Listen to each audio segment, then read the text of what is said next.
Have you ever wondered why history feels like it was written by men for men? Why, when you flip through any medieval textbook, you see endless pages of kings and knights, bishops and scholars, but barely a whisper about the women who lived, loved, and fought alongside them for 500 years? Well, here's the thing that will blow your mind. Women weren't just sitting quietly in towers waiting to be rescued. They were running kingdoms, leading armies, building empires, and shaping the very foundations of our modern world. But their stories were systematically erased, buried under centuries of male-dominated narratives that painted them as nothing more than pretty ornaments in a man's world. Today, I'm going to shatter that myth completely. We're diving deep into 5 centuries of medieval history to uncover the incredible women who changed everything. And trust me, by the end of this series, you'll never look at the Middle Ages the same way again. Because what I'm about to show you isn't just history. It's a revolution that's been hiding in plain sight for over 1,000 years. But before we jump in, let me tell you why this matters so much. For too long, we've been fed this sanitized version of medieval life where women existed only as wives, mothers, or nuns, where their entire existence revolved around serving men and staying silent. But that's not just wrong. It's a massive lie that's robbed us of understanding how incredibly complex and powerful medieval women actually were. I've spent the last 2 years digging through archives, analysing primary sources, and working with medieval historians to piece together the real story. What I found will shock you. These women weren't victims of their time. They were master strategists, brilliant politicians, fierce warriors, and innovative leaders who navigated one of the most brutal periods in human history with intelligence and strength that would put most modern leaders to shame. So buckle up, because we're about to embark on a journey that will completely transform how you see medieval history. We're talking about empresses who controlled vast territories, abbesses who wielded more power than kings, merchants who built international trading empires, and rebels who sparked revolutions that echoed through centuries. The story begins in the year 1000, right at the dawn of what we call the High Middle Ages. Picture this. Europe is emerging from the chaos of the early medieval period. Viking raids are still terrorizing coastlines. The Holy Roman Empire is flexing its muscles across Central Europe, and the Catholic Church is consolidating power like never before. It's a world of constant warfare, political intrigue, and social upheaval. Most history books will tell you this was a man's world. They'll paint you a picture of armored knights charging into battle, while women cowered in castles, praying for their safe return. But here's what they don't tell you. Behind every powerful medieval man was often an even more powerful woman pulling the strings. Take Theophanu, the Byzantine princess who became Holy Roman Empress in 972. While her husband Otto II was off fighting wars, she was the one actually running the empire. She made crucial diplomatic decisions, managed the imperial treasury, and when Otto died unexpectedly, she didn't step aside like a good medieval woman was supposed to. Instead, she seized control as regent for her young son and ruled the Holy Roman Empire with an iron fist for 7 years. But Theophanu wasn't unique. She was part of a pattern that historians have been ignoring for centuries. Medieval women consistently found ways to accumulate and exercise real political power, even in a system designed to exclude them. They just had to be more creative about it. This brings us to one of the most fascinating aspects of medieval women's lives: the art of indirect power. While men fought with swords and armies, women mastered the subtle arts of influence, negotiation, and strategic alliance building. They turned marriage into a political weapon, transformed religious institutions into power bases, and used their roles as mothers and wives to shape the destiny of nations. Consider the marriage politics of the medieval period. Every royal wedding was essentially a military alliance disguised as a romantic ceremony. And guess who was often the mastermind behind these strategic unions? The women of the court. Queens and noble ladies spent their lives building intricate networks of family connections that could be activated in times of crisis. They were like medieval chess masters, thinking 10 moves ahead while everyone else was focused on the immediate battle. The economic power of medieval women is another story that's been criminally underreported. In towns and cities across Europe, women were running businesses, controlling trade routes, and accumulating wealth that would make modern entrepreneurs jealous. The textile industry, one of the most profitable sectors of the medieval economy, was dominated by women from top to bottom. They controlled everything from the production of raw materials to the international trade networks that distributed finished goods across continents. But perhaps nowhere was women's hidden power more evident than in the religious sphere. The medieval Catholic Church might have preached about women's supposed inferiority, but in practice, abbesses wielded enormous influence. They controlled vast estates, commanded armies of nuns and lay workers, and often had direct access to kings and emperors. Some abbesses were so powerful that they minted their own coins and maintained their own military forces. Hildegard of Bingen stands out as perhaps the most remarkable example of medieval women's intellectual power. This 12th century Benedictine abbess wasn't just a religious figure. She was a composer whose music is still performed today, a philosopher whose writings influenced medieval thought for centuries, a scientist whose medical knowledge was centuries ahead of her time, and a political advisor whose counsel was sought by emperors and popes. What makes Hildegard's story so incredible is that she achieved all this while operating within the constraints of medieval society. She couldn't openly challenge male authority, so she claimed her ideas came from divine visions. She couldn't attend universities, so she created her own centers of learning. She couldn't lead armies, so she built networks of influence that were more powerful than any military force. This pattern of creative resistance appears again and again throughout medieval history. Women found ways to circumvent the official restrictions placed on them by developing alternative power structures that operated parallel to the male-dominated hierarchy. They created women-only spaces where they could develop their talents, build alliances, and plan strategies for advancing their interests in the broader society. The crusading period offers some of the most dramatic examples of medieval women seizing unexpected opportunities for power and influence. While their husbands and sons marched off to the Holy Land, many women found themselves suddenly in control of vast territories and resources. Some, like Eleanor of Aquitaine, used these opportunities to launch their own political careers that would span decades and reshape the political landscape of Europe. Eleanor's story is particularly fascinating because it shows how a medieval woman could accumulate power through strategic marriages and then use that power to influence events across multiple kingdoms. She was Queen of France through her first marriage, Queen of England through her second, and the mother of 2 English kings.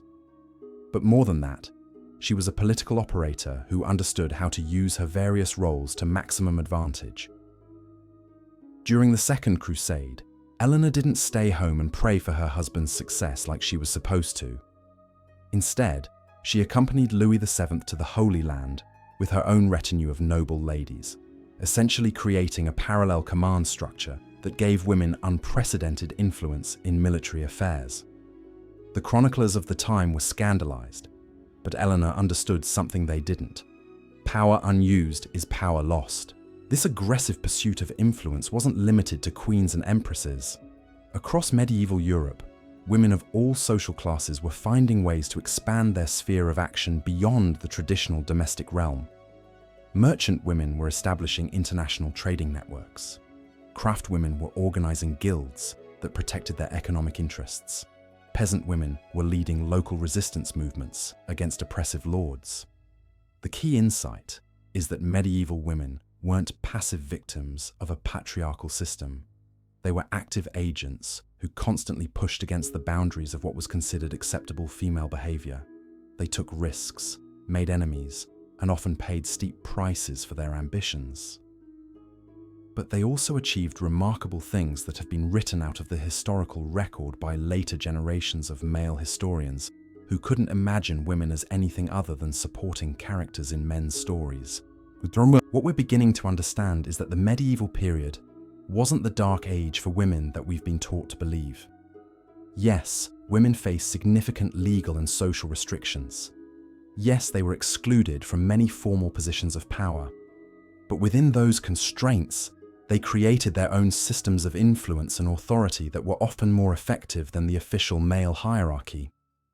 The silence we've been talking about wasn't really silence at all. It was a different kind of voice, one that spoke through actions rather than proclamations, through networks rather than institutions, through influence rather than force. Medieval women developed their own political language, and once you learn to read it, their presence in history becomes impossible to ignore. This political language of medieval women becomes even more fascinating when we examine the religious reformist movements of the 11th and 12th centuries. While male church leaders were busy debating theological doctrine in Latin, women were quietly revolutionizing how ordinary people experienced Christianity.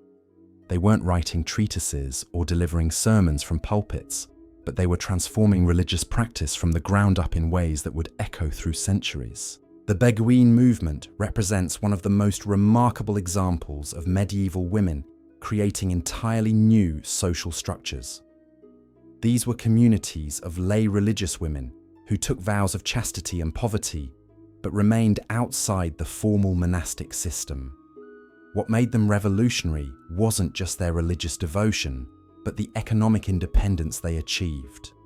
Beguines supported themselves through textile work, teaching, and caring for the sick, creating self-sustaining women-only economies that operated completely outside male control. But here's what makes this story even more incredible. The Beguine communities weren't just surviving, they were thriving.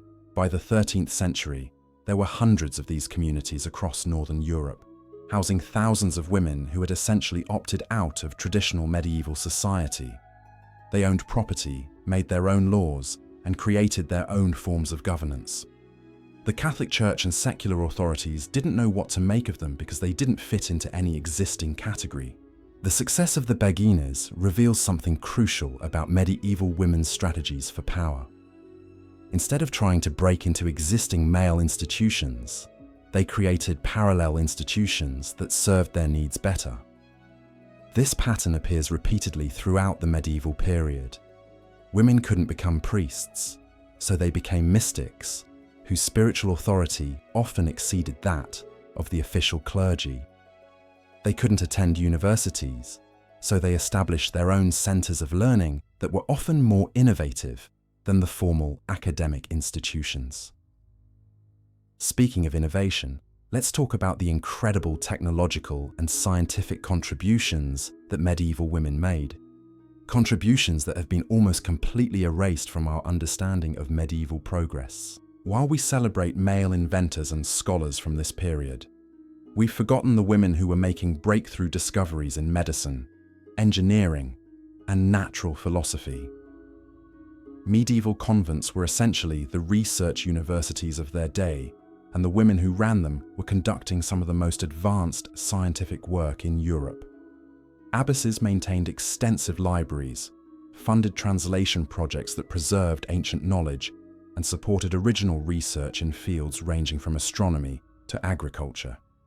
The famous medical school at Salerno, one of the first institutions in medieval Europe to admit women students, produced female physicians whose medical texts were used throughout Europe for centuries. But even more remarkable were the women who operated outside these formal institutions. Across medieval Europe, there were women practicing advanced medicine, developing new surgical techniques, and conducting experiments that pushed the boundaries of contemporary knowledge. They couldn't publish their findings in academic journals because such things didn't exist yet. Instead, they passed their knowledge through apprenticeship networks and family traditions that preserved and transmitted scientific knowledge across generations. The economic innovations of medieval women are equally impressive and equally ignored. While textbooks focus on the rise of banking families like the Medici, they rarely mention the women who pioneered many of the financial instruments that made medieval commerce possible. Women were among the first to develop systems of credit and debt that allowed merchants to conduct business across vast distances. They created insurance mechanisms that protected against the risks of long-distance trade. They established the first international networks for currency exchange. Consider the wool trade that connected England, Flanders, and Italy in a complex web of international commerce. At every level of this trade, from the sheep farms of Yorkshire to the finishing workshops of Florence, women were playing crucial roles that went far beyond simple manual labor. They were the managers, the innovators, the risk-takers who made the whole system work. Yet when historians write about the rise of medieval capitalism, women's contributions are relegated to footnotes or ignored entirely. This systematic erasure of women's economic contributions has profound implications for how we understand medieval society. The traditional narrative portrays the medieval economy as a male-dominated system where women participated only as passive dependents. But the evidence tells a completely different story. Women were active entrepreneurs, innovative financiers, and strategic business leaders who helped create the economic foundations of modern Europe. The legal innovations of medieval women are perhaps even more remarkable. Excluded from formal legal training and barred from appearing as advocates in most courts, women developed alternative legal strategies that were often more effective than the official justice system. They mastered the art of informal arbitration, created their own systems of commercial law, and pioneered new approaches to property rights that challenged traditional feudal arrangements. Royal and noble women were particularly creative in their use of legal mechanisms to accumulate and protect power. They exploited loopholes in inheritance law, manipulated marriage contracts to their advantage, and used their roles as executors of estates to build vast networks of obligation and influence. Some became so skilled at legal maneuvering that they essentially functioned as informal lawyers for other women, helping them navigate the complex maze of medieval law. The military contributions of medieval women present another fascinating case study in hidden influence. While popular culture focuses on the rare examples of women who openly bore arms, like Joan of Arc, the reality is that women's military role was far more extensive and sophisticated than most people realize. They weren't just occasionally picking up swords in moments of crisis. They were integral to medieval military operations in ways that have been systematically overlooked. Castle defense was largely a female responsibility during the frequent absences of male lords. Women didn't just wait passively behind walls hoping for rescue. They organized defenses, managed supplies, coordinated intelligence networks, and made crucial strategic decisions that often determined the outcome of sieges. Some became so skilled at military logistics that they were sought after as advisors by male commanders who recognized their expertise. The intelligence networks that medieval women created were particularly sophisticated. As wives, daughters, and sisters of noble families, women had access to information that crossed political boundaries.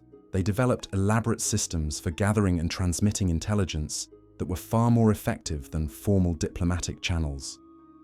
These networks provided early warning of military threats, facilitated secret negotiations, and sometimes prevented wars through behind-the-scenes diplomacy. But perhaps the most important military role that women played was in the realm of psychological warfare. Medieval conflict wasn't just about physical battles between armies.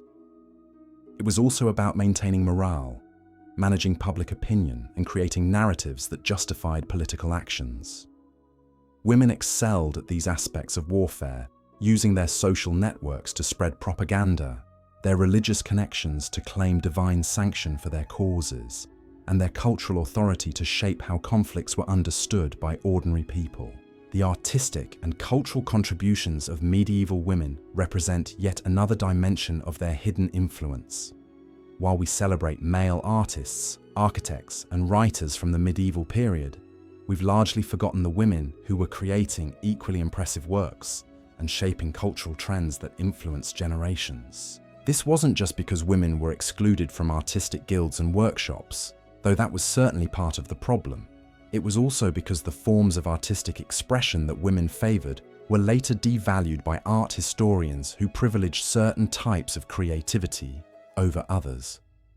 Medieval women were pioneers in textile arts that combined aesthetic beauty with functional innovation.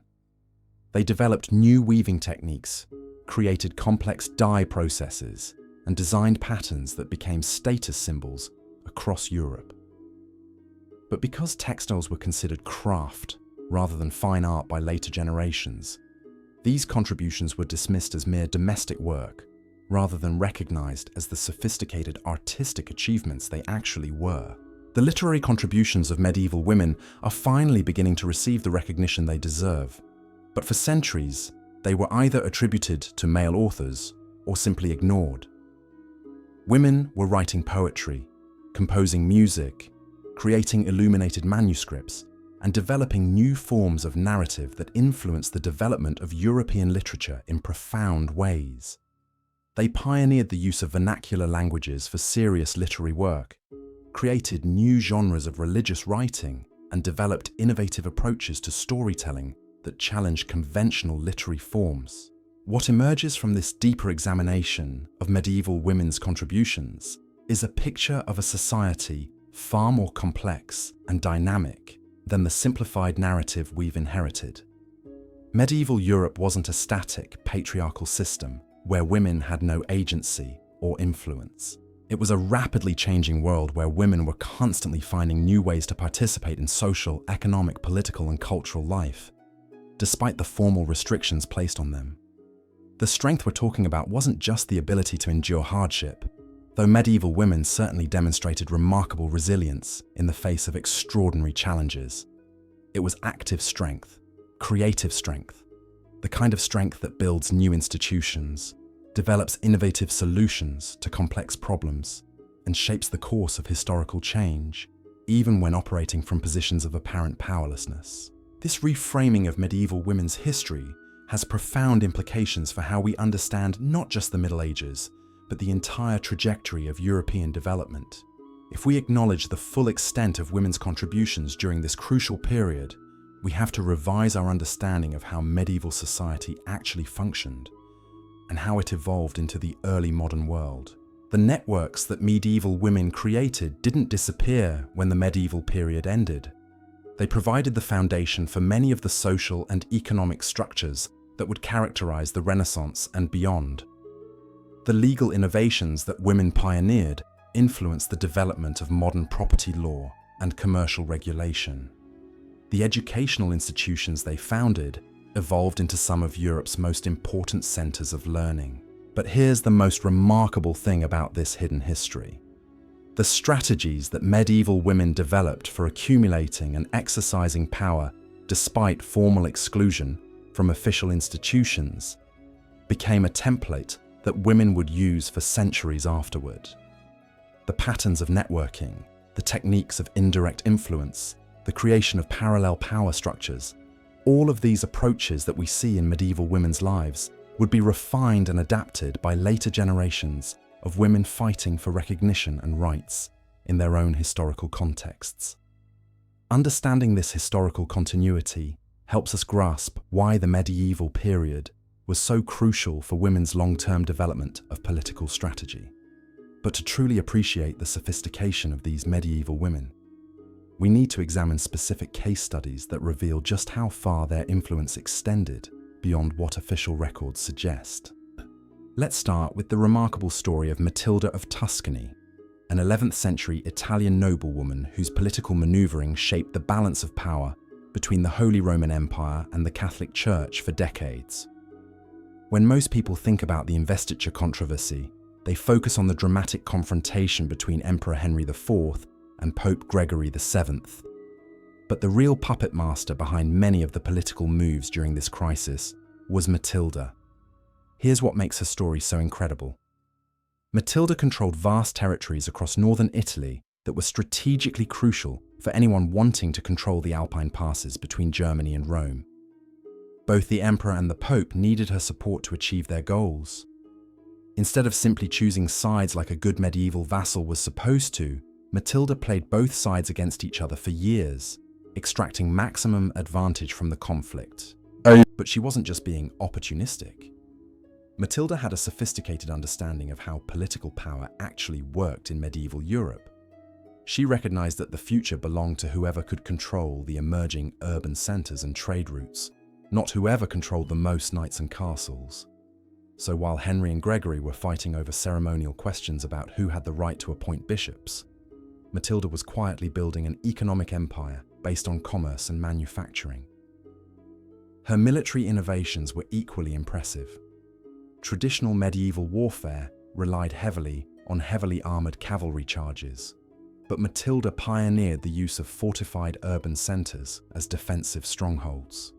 She turned entire cities into military bases that could withstand prolonged sieges, while serving as launching points for guerrilla attacks against enemy supply lines. These tactics would later influence the development of urban warfare throughout the later medieval period. What's most remarkable about Matilda's career is how she managed to maintain her independence while operating in a political system that theoretically gave her no legitimate authority. As a woman, she wasn't supposed to lead armies or negotiate treaties with emperors and popes, but she did both, and she did them so effectively that both the imperial and papal sides had to treat her as an equal partner in their negotiations. The key to her success was understanding that medieval political authority wasn't just based on formal legal rights. It was based on practical power, the ability to deliver results that other political actors needed.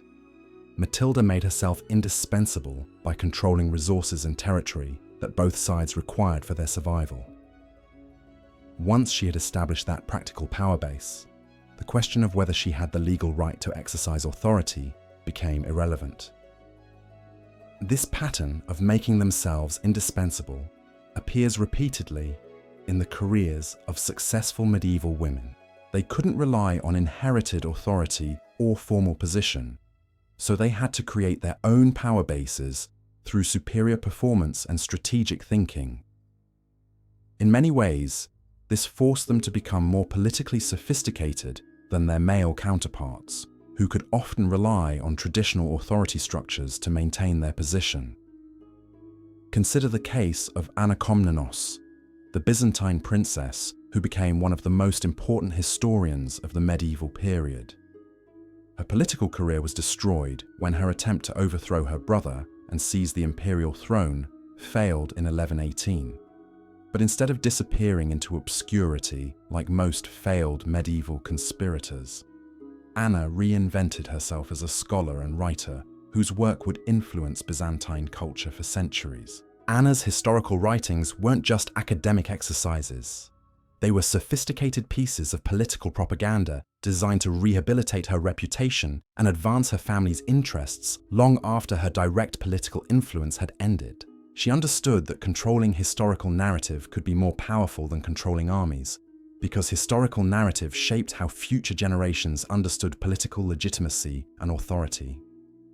Her masterwork, the Alexiad, ostensibly tells the story of her father's reign as Emperor Alexios I, but it's actually a subtle piece of feminist political theory disguised as a historical chronicle. Anna consistently portrays women as the real power behind the throne, the intelligent advisors whose counsel enables male rulers to achieve success. She presents herself and other Byzantine women as essential partners in imperial governance, not mere ornamental figures. But Anna went further than just advocating for women's political importance. She developed a sophisticated argument about why traditional masculine approaches to leadership were inadequate for the complex challenges facing the Byzantine Empire. Through carefully constructed examples and comparisons, she argued that successful governance required the kind of diplomatic subtlety, long-term planning, and network management that women had mastered out of necessity. This intellectual sophistication wasn't limited to royal women like Anna. Across medieval Europe, women were developing new forms of knowledge and new ways of thinking about complex problems that often surpassed the intellectual achievements of their male contemporaries.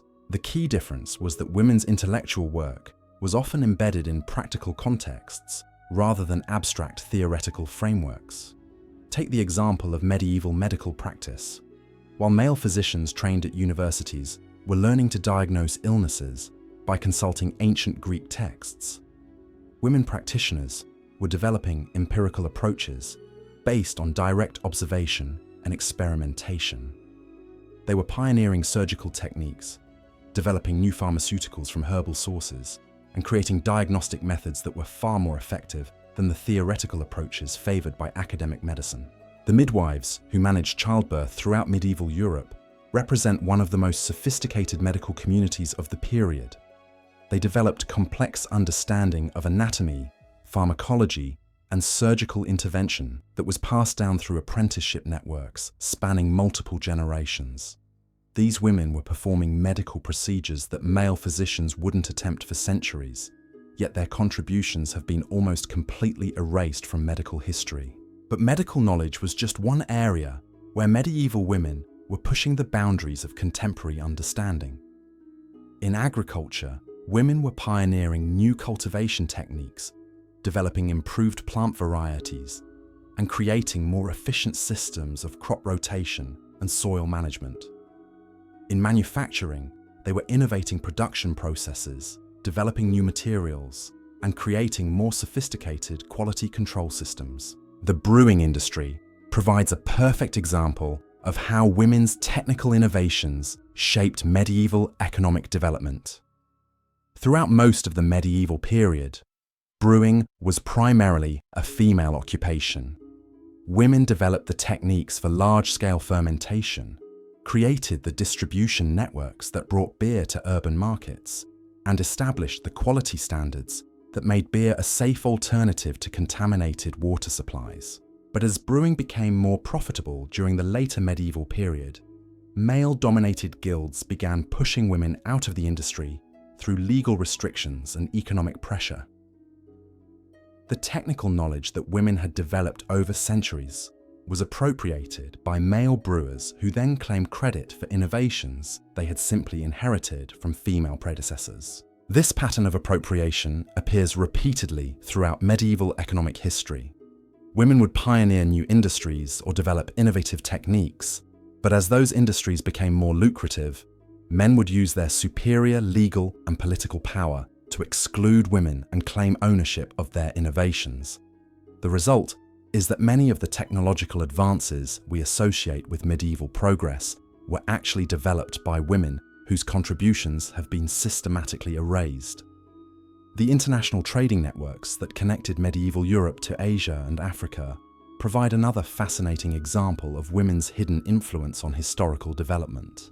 While textbooks focus on famous male merchants like Marco Polo, they rarely mention the women who financed these expeditions, managed the complex logistics of long-distance trade, and developed the financial instruments that made international commerce possible. Jewish women were particularly important in medieval international trade because Jewish communities maintained connections across religious and political boundaries that Christian merchants couldn't easily access.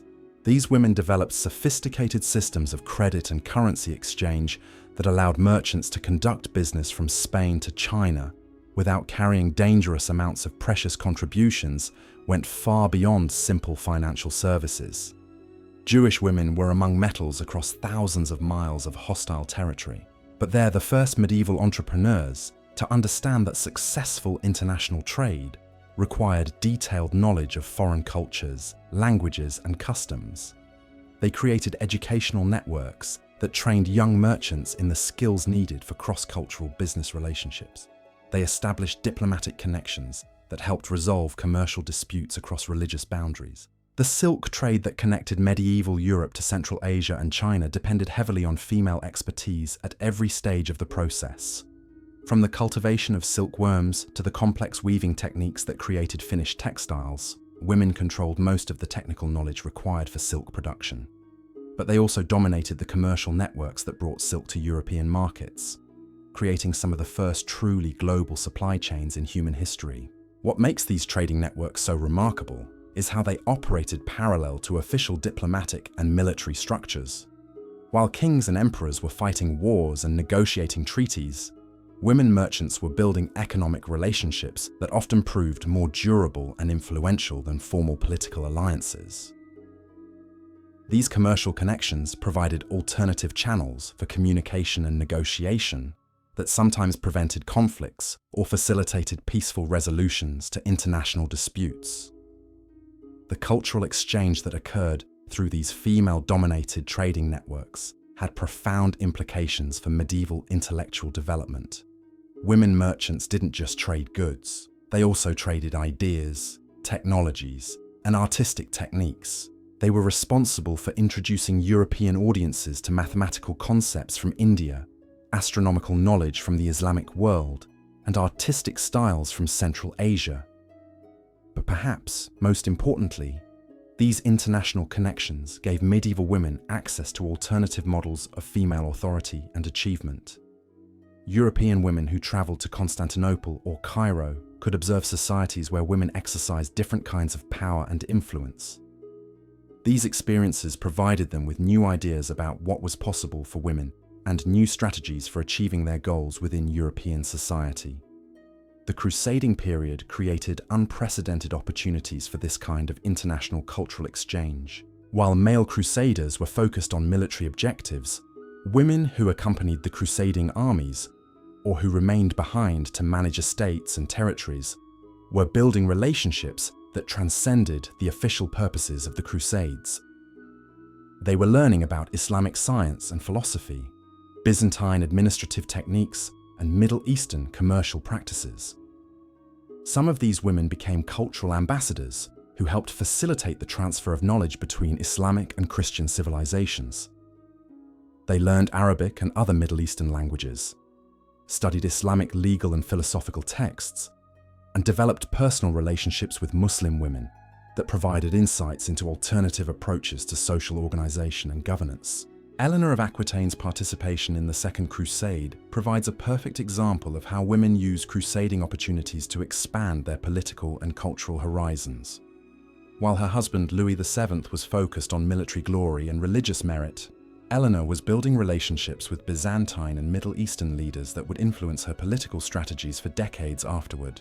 Her time in Constantinople exposed her to Byzantine models of imperial authority, where women played more prominent roles in governance and diplomacy. Her experiences in the Middle East introduced her to Islamic concepts of law and administration that were more sophisticated than anything available in Western Europe. These international experiences transformed Eleanor from a provincial French queen into a cosmopolitan political operator whose influence would extend across multiple kingdoms and cultures. The knowledge and perspectives that Eleanor gained during the Second Crusade influenced her later career in ways that historians are only beginning to understand. Her approach to governing Aquitaine incorporated administrative techniques she had observed in Constantinople. Her diplomatic strategies reflected lessons she had learned from Middle Eastern political culture. Her patronage of literature and arts was influenced by the cultural sophistication she had encountered in Islamic civilization. This pattern of women using international connections to enhance their domestic political influence appears throughout the crusading period. Women who had traveled to the East or who had maintained correspondence with contacts in Constantinople and Cairo brought new ideas and techniques back to European society. They became agents of cultural and technological transfer who helped accelerate European development during the High Middle Ages. But the influence flowed in both directions.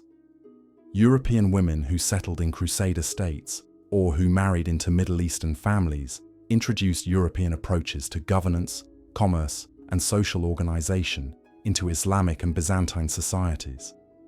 These cultural exchanges created hybrid forms of political and social organization that influenced development throughout the medieval Mediterranean world. The military orders that emerged during the crusading period provide another fascinating example of how medieval women created new institutional forms that served their interests while contributing to broader social development. While the famous military orders like the Knights Templar were exclusively male organizations, women created parallel institutions that played equally important roles in crusading society. The Order of the Hospital of St. John of Jerusalem, commonly known as the Hospitallers, included a female branch that managed medical facilities throughout the Crusader states. These women developed some of the most advanced medical knowledge and surgical techniques of the medieval period. They created the first systematic approaches to military medicine, pioneering techniques for treating battle wounds and preventing disease in military camps. But their influence extended far beyond medical care. The female hospitallers became powerful landowners and political actors who shaped the development of Crusader society in fundamental ways. They controlled vast estates, managed complex agricultural and commercial enterprises, and maintained diplomatic relationships with both Christian and Muslim authorities. The sophistication of these female-run institutions reveals something crucial about medieval women's approach to power that we're only beginning to understand. While men often pursued authority through direct confrontation and formal hierarchy, women developed more subtle but ultimately more effective strategies based on service, expertise, and network building. The female hospitallers didn't just treat wounded soldiers. They became indispensable to the entire crusading enterprise by creating systems that nobody else could replicate. This approach to power through indispensability appears everywhere once you start looking for it. Medieval women understood instinctively that the most secure form of authority comes not from legal rights or inherited position, but from being so valuable that removing you would cause the entire system to collapse. They made themselves the irreplaceable experts, the essential connectors, the crucial problem solvers that everyone else depended on. Take the fascinating case of the medieval spice trade, one of the most lucrative and dangerous commercial enterprises of the period. While history books celebrate male explorers who risked their lives sailing to distant lands, they rarely mention the women who financed these expeditions, managed the complex logistics of international commerce, and developed the sophisticated knowledge of foreign markets that made the spice trade profitable. These women weren't just passive investors putting up money and hoping for returns. They were active managers who understood every aspect of the business, from cultivation techniques in distant lands to consumer preferences in European markets. They maintained correspondence with suppliers across Asia and Africa, tracked political developments that might affect trade routes, and developed contingency plans for dealing with the countless risks that threatened international commerce. But their expertise went far beyond simple business management. Medieval spice merchants needed to be part diplomat, part cultural anthropologist, part financial analyst, and part risk assessment specialist. They had to understand how monsoon patterns affected shipping schedules, how political instability in Central Asia might disrupt overland routes, and how religious festivals in different cultures could create opportunities for profitable trade. The women who mastered this complexity developed some of the most sophisticated analytical skills of the medieval period. They were processing information from dozens of different sources, making predictions about future market conditions, and coordinating activities across vast distances and multiple cultures. In many ways, they were the first truly global business strategists in human history. Their success required them to challenge fundamental assumptions about medieval social organization. The traditional feudal system was based on local relationships and face-to-face obligations, but international commerce required trust relationships that could span continents and cultural boundaries. Women spice merchants pioneered new forms of commercial law, developed innovative financial instruments, and created enforcement mechanisms that made long-distance trade possible. The letters and contracts that survive from medieval spice trading operations reveal an extraordinary level of commercial sophistication. These women were using complex hedging strategies to protect against currency fluctuations, developing insurance mechanisms to spread risk across multiple ventures, and creating partnership structures that allowed them to pool resources while maintaining individual control over their operations. But perhaps most impressively, they were building information networks that gave them competitive advantages over their rivals. A successful spice merchant needed to know about political developments in a dozen different kingdoms, weather patterns across multiple climate zones, and cultural trends that might affect demand for different products. The women who dominated this trade created intelligence-gathering systems that were more effective than most government diplomatic services. These commercial networks became conduits for much more than just trade goods. Ideas, technologies, artistic styles, and cultural practices flowed along the same routes that brought pepper and cinnamon to European markets. Women merchants became agents of cultural diffusion who helped spread innovations across vast geographical areas. The medical knowledge that European women gained through contact with Islamic and Asian practitioners revolutionized healthcare throughout medieval Europe. Surgical techniques, pharmaceutical knowledge, and diagnostic methods that had been developed in distant lands were adapted and improved by European women, who then disseminated this knowledge through their own professional networks. Similarly, artistic and architectural innovations traveled along commercial routes maintained by women merchants.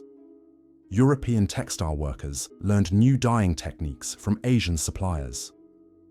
European architects incorporated design elements they had encountered through commercial contacts in the Middle East. European musicians adapted instruments and musical styles that had originated in distant cultures. This cultural exchange process was far more sophisticated than the random diffusion that traditional historians describe. Women merchants were actively seeking out innovations that might give them competitive advantages, carefully evaluating new technologies and techniques, and making strategic decisions about which innovations to adopt and adapt for European markets. The educational implications of these commercial networks were equally profound. Medieval European women who participated in international trade often became some of the most learned and cosmopolitan individuals of their time. They learned multiple languages, studied foreign legal systems, and developed detailed knowledge of geography, astronomy, and natural philosophy that rivaled anything available in European universities. But they didn't keep this knowledge to themselves. Successful medieval businesswomen understood that their long-term success depended on developing the next generation of skilled practitioners. They created apprenticeship programs that trained young women in commercial techniques, established schools that taught practical skills needed for international trade, and funded translation projects that made foreign knowledge available to European audiences. The libraries that wealthy merchant women assembled in their homes often contained more diverse and current knowledge than the famous monastic libraries that historians traditionally celebrate. While monastery libraries focused primarily on religious texts and classical authors, merchant libraries contained practical manuals, commercial correspondence, technical treatises, and contemporary accounts of foreign lands and cultures. These private libraries became centers of learning that attracted scholars and intellectuals from across Europe. Women merchants who had accumulated substantial wealth often became patrons of learning who funded original research, supported promising scholars, and facilitated intellectual exchanges that advanced human knowledge in multiple fields. The architectural innovations that emerged from these merchant-sponsored intellectual centers influenced urban development throughout medieval Europe. Women who had observed advanced building techniques in Constantinople, Cairo, or Baghdad brought these ideas back to European cities where they were adapted to local conditions and preferences. The results were revolutionary. Medieval European cities began incorporating more sophisticated water management systems, more efficient heating and cooling methods, and more elegant architectural details that reflected international influences. The merchant houses that wealthy women built for themselves became showcases for architectural innovation that influenced urban design for centuries. But architectural innovation was just one aspect of the broader cultural transformation that medieval women merchants were driving. Their international connections gave them access to advanced knowledge in mathematics, engineering, astronomy, and natural philosophy that was far ahead of what was available in European academic institutions. They funded translation projects that brought Greek, Arabic, Persian, and Sanskrit texts into Latin and vernacular European languages. They supported scholars who were developing new mathematical techniques, improved astronomical instruments, and more accurate geographical knowledge. They sponsored experimental programs that tested new agricultural methods, manufacturing processes, and medical treatments. The scientific revolution that transformed European intellectual life during the later medieval period owed far more to the international networks maintained by women merchants than most historians have recognized. The knowledge that fueled European advances in mathematics, astronomy, engineering, and medicine often reached Europe through commercial channels controlled by women who understood the practical value of scientific innovation. These women weren't just passive transmitters of foreign knowledge. They were active participants in the research and development process who made original contributions to scientific understanding. Their practical experience with complex logistical problems gave them insights into mathematical and engineering challenges that purely theoretical approaches couldn't provide. The navigation techniques that made long-distance maritime commerce possible were developed through collaboration between women merchants who understood the practical requirements of ocean travel and male sailors who had hands-on experience with ships and sailing conditions. The result was a synthesis of theoretical knowledge and practical expertise that revolutionized medieval transportation. Similarly, the financial innovations that made international commerce profitable emerged from collaborations between women who understood market dynamics and male bankers who had expertise in monetary systems. These partnerships produced new approaches to credit, currency exchange, and risk management that laid the foundation for modern capitalism. The agricultural improvements that increased European food production during the High Middle Ages often originated in knowledge that women merchants brought back from their international travels. Improved crop varieties, more efficient cultivation techniques, and better livestock management practices were introduced to European farming through commercial networks controlled by women. But the most profound impact of medieval women's international activities may have been their influence on European social and political development. Their success in managing complex international enterprises demonstrated that women were capable of sophisticated leadership and strategic thinking that challenged traditional assumptions about gender roles and capabilities. The political theories that began emerging in European intellectual centers during the later medieval period increasingly acknowledged women's potential for effective governance and leadership. These theoretical developments weren't just abstract philosophical speculation. They were based on practical evidence that women could manage complex organizations, make strategic decisions under pressure, and achieve results that benefited entire communities. The legal innovations that expanded women's rights and opportunities during the later medieval period often originated in the practical needs of women merchants who required legal mechanisms to protect their business interests and enforce their contracts. The commercial law that emerged to support international trade included provisions that gave women unprecedented legal authority and economic independence. These legal changes had implications that extended far beyond commercial activity. As women gained legal rights in business contexts, they began using these rights to expand their influence in other areas of social and political life. The legal precedents established for women merchants became the foundation for broader campaigns for women's rights and opportunities. The educational institutions that women merchants established to train the next generation of business practitioners evolved into some of Europe's most important centers of learning. The practical curriculum that these schools developed influenced the development of European education in ways that are still visible today. But perhaps most importantly, the success of medieval women merchants provided later generations with powerful examples of what women could achieve when given opportunities to develop and use their talents.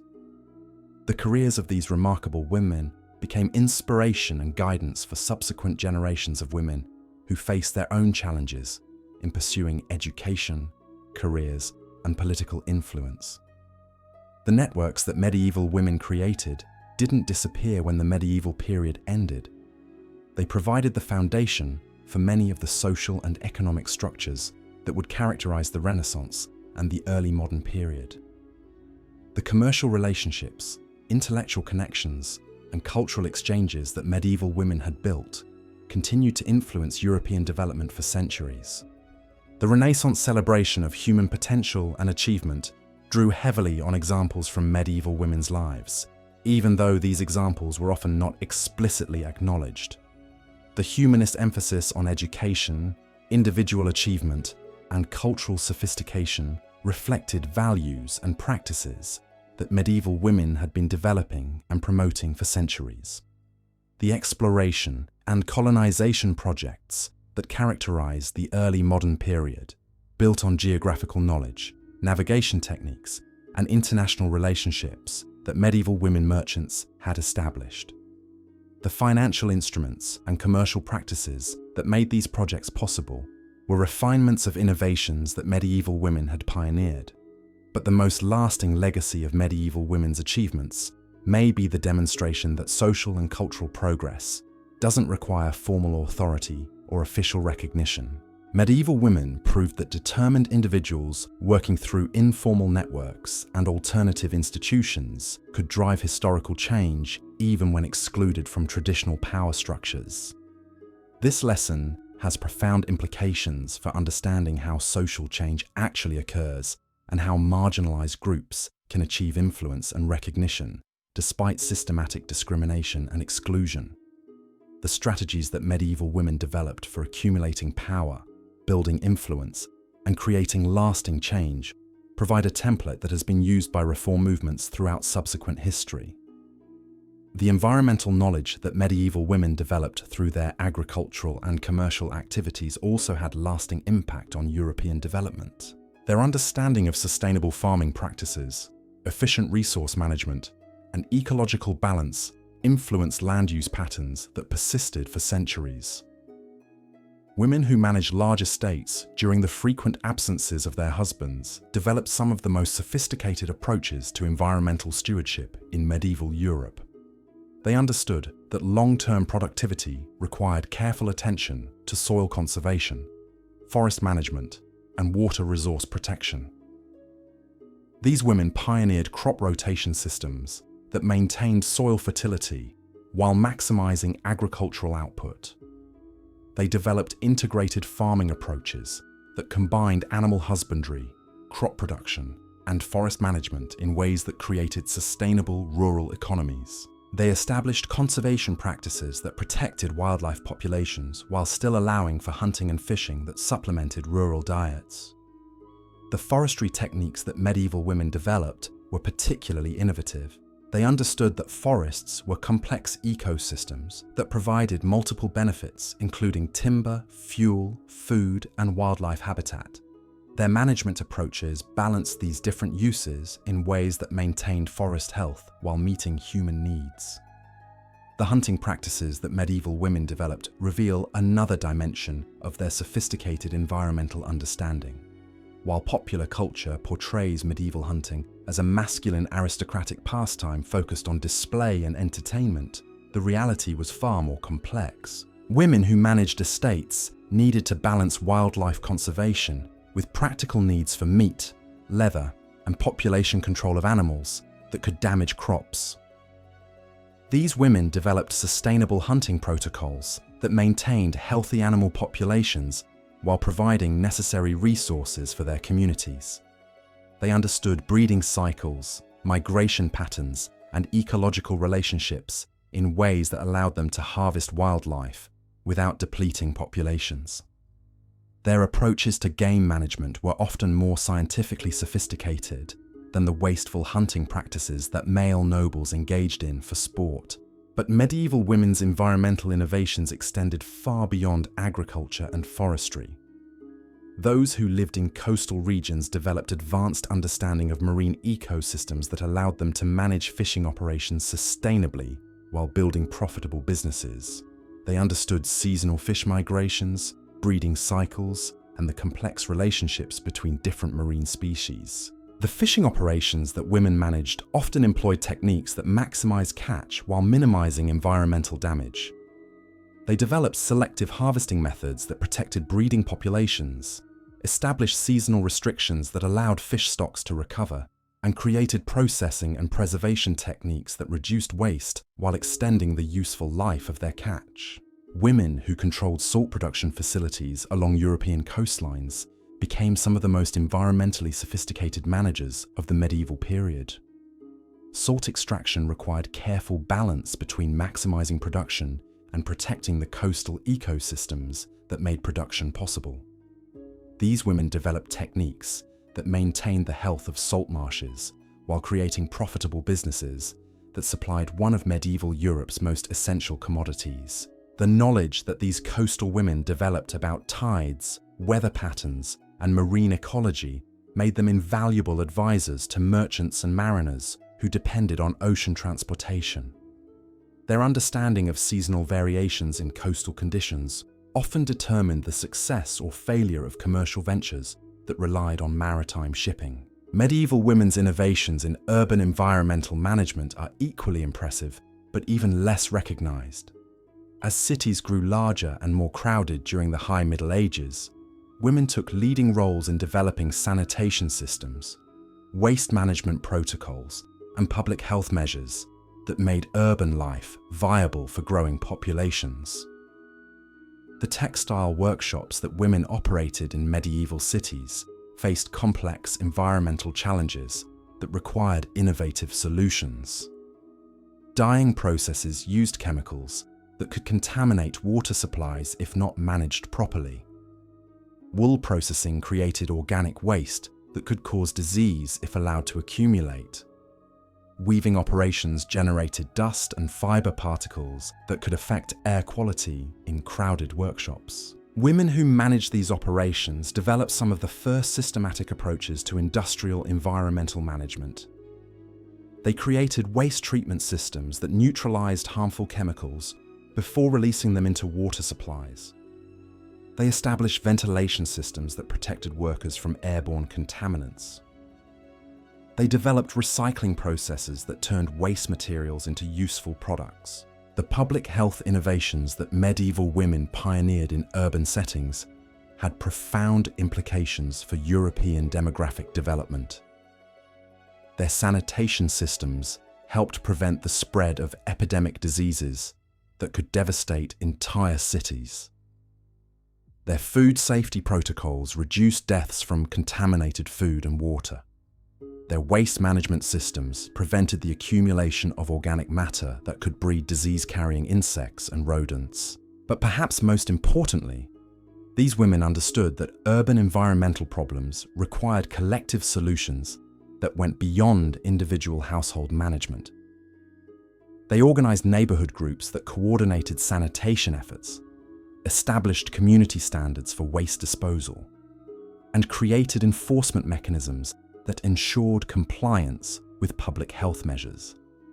The legal frameworks that emerged to support these collective environmental management efforts represented some of the earliest forms of municipal governance in medieval Europe. Women who had organized successful community sanitation programs often became informal civic leaders who influenced broader urban policy development. These civic leadership roles gave medieval women unprecedented opportunities to shape the development of European cities in ways that extended far beyond environmental management. They became advocates for improved infrastructure, better housing standards, and more effective municipal services. Their practical experience managing complex community problems made them valuable advisors to formal government officials who often lacked hands-on administrative experience. The market systems that medieval women developed to support urban food distribution represent another area of remarkable innovation that has been largely overlooked by historians. Feeding growing urban populations required sophisticated logistics that coordinated agricultural production in surrounding rural areas with consumer demand in city centres. Women who managed these food distribution systems needed to understand seasonal variations in agricultural production, transportation limitations that affected the movement of perishable goods, and consumer preferences that varied with economic conditions and cultural traditions. They developed supply chain management techniques that ensured adequate food supplies while minimizing waste and spoilage. The preservation techniques that these women pioneered allowed urban populations to maintain varied diets even during seasons when fresh produce was unavailable. They developed smoking, salting, and fermentation methods that extended the storage life of meat, fish, and dairy products. They created drying and pickling techniques that preserved fruits and vegetables through winter months. But their innovations went beyond simple food preservation. These women understood that urban populations needed balanced nutrition to maintain health and productivity. They developed food combinations that provided essential nutrients even when individual ingredients were limited or expensive. They created preparation methods that maximized the nutritional value of available ingredients. The cooking techniques that urban women developed during the medieval period influenced European cuisine in ways that persist to the present day. Their approaches to combining ingredients, managing cooking temperatures, and timing complex meal preparation established culinary traditions that became fundamental to European food culture. The restaurant and hospitality industries that began emerging in medieval cities owed their development largely to innovations that women had pioneered in domestic food management. The techniques for preparing food in large quantities, managing diverse dietary requirements, and creating pleasant dining environments all originated in households where women had been feeding large extended families and frequent guests. Medieval women's contributions to the development of European music and performing arts represent another area where their influence has been systematically underestimated. While histories of medieval music focus primarily on male composers and church-based musical traditions, women were creating equally sophisticated musical works and developing performance traditions that influenced European musical development for centuries. The secular musical traditions that flourished in medieval courts often originated in women's domestic cultural activities. The songs that women sang while working, the dances they performed at family celebrations, and the instrumental music they created for their own entertainment provided the foundation for much of what we now consider medieval secular music. Women who served as cultural organizers in noble households were responsible for coordinating musical performances, training young musicians, and commissioning new musical works. They developed performance standards, established repertoires of popular songs and instrumental pieces, and created the social context that made musical performance an integral part of medieval court culture. The musical instruments that became central to medieval European music were often refined and perfected through the practical experience of women performers. The techniques for playing stringed instruments, wind instruments, and percussion instruments were developed and transmitted through informal networks of women musicians who shared knowledge and techniques across regional boundaries. But women's contributions to medieval music extended beyond performance and instrument development. They were active composers who created original musical works that influenced the development of European musical traditions. Their compositions often explored themes and employed techniques that were different from the religious music that dominated formal musical education. The preservation of medieval musical traditions owed much to the efforts of women who maintained family and community musical practices even when formal musical institutions were disrupted by warfare or political upheaval. They served as cultural repositories who kept musical knowledge alive through periods of social instability. The dance traditions that became central to medieval European culture were largely developed and maintained by women who understood dance as both artistic expression and social communication. The complex choreographies that characterized medieval court dances required sophisticated understanding of rhythm, spatial relationships, and group coordination. Women who organized social events in medieval communities developed some of the earliest systematic approaches to event management and cultural programming. They coordinated musical performances, arranged dance exhibitions, and created entertainment programs that brought communities together for celebration and cultural exchange. These cultural organizing skills translated into broader leadership capabilities that women used in other contexts. The ability to coordinate complex group activities, manage diverse personalities, and create enjoyable experiences for large numbers of people proved valuable in commercial, political, and social reform contexts. The storytelling traditions that preserved medieval European cultural knowledge were predominantly maintained by women who understood narrative as both entertainment and education. The folk tales, historical chronicles, and moral instruction stories that shaped medieval European cultural consciousness were largely created and transmitted by women. These women weren't just passive preservers of existing stories. They were active creators who adapted traditional narratives to address contemporary concerns, developed new stories that reflected changing social conditions, and employed storytelling techniques that made complex ideas accessible to diverse audiences. The educational value of women's storytelling activities extended far beyond simple entertainment.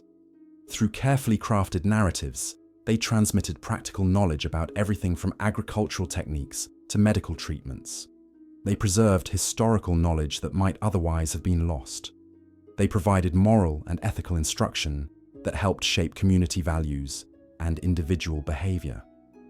The literary innovations that women developed through their storytelling activities influenced the development of European literature in profound ways.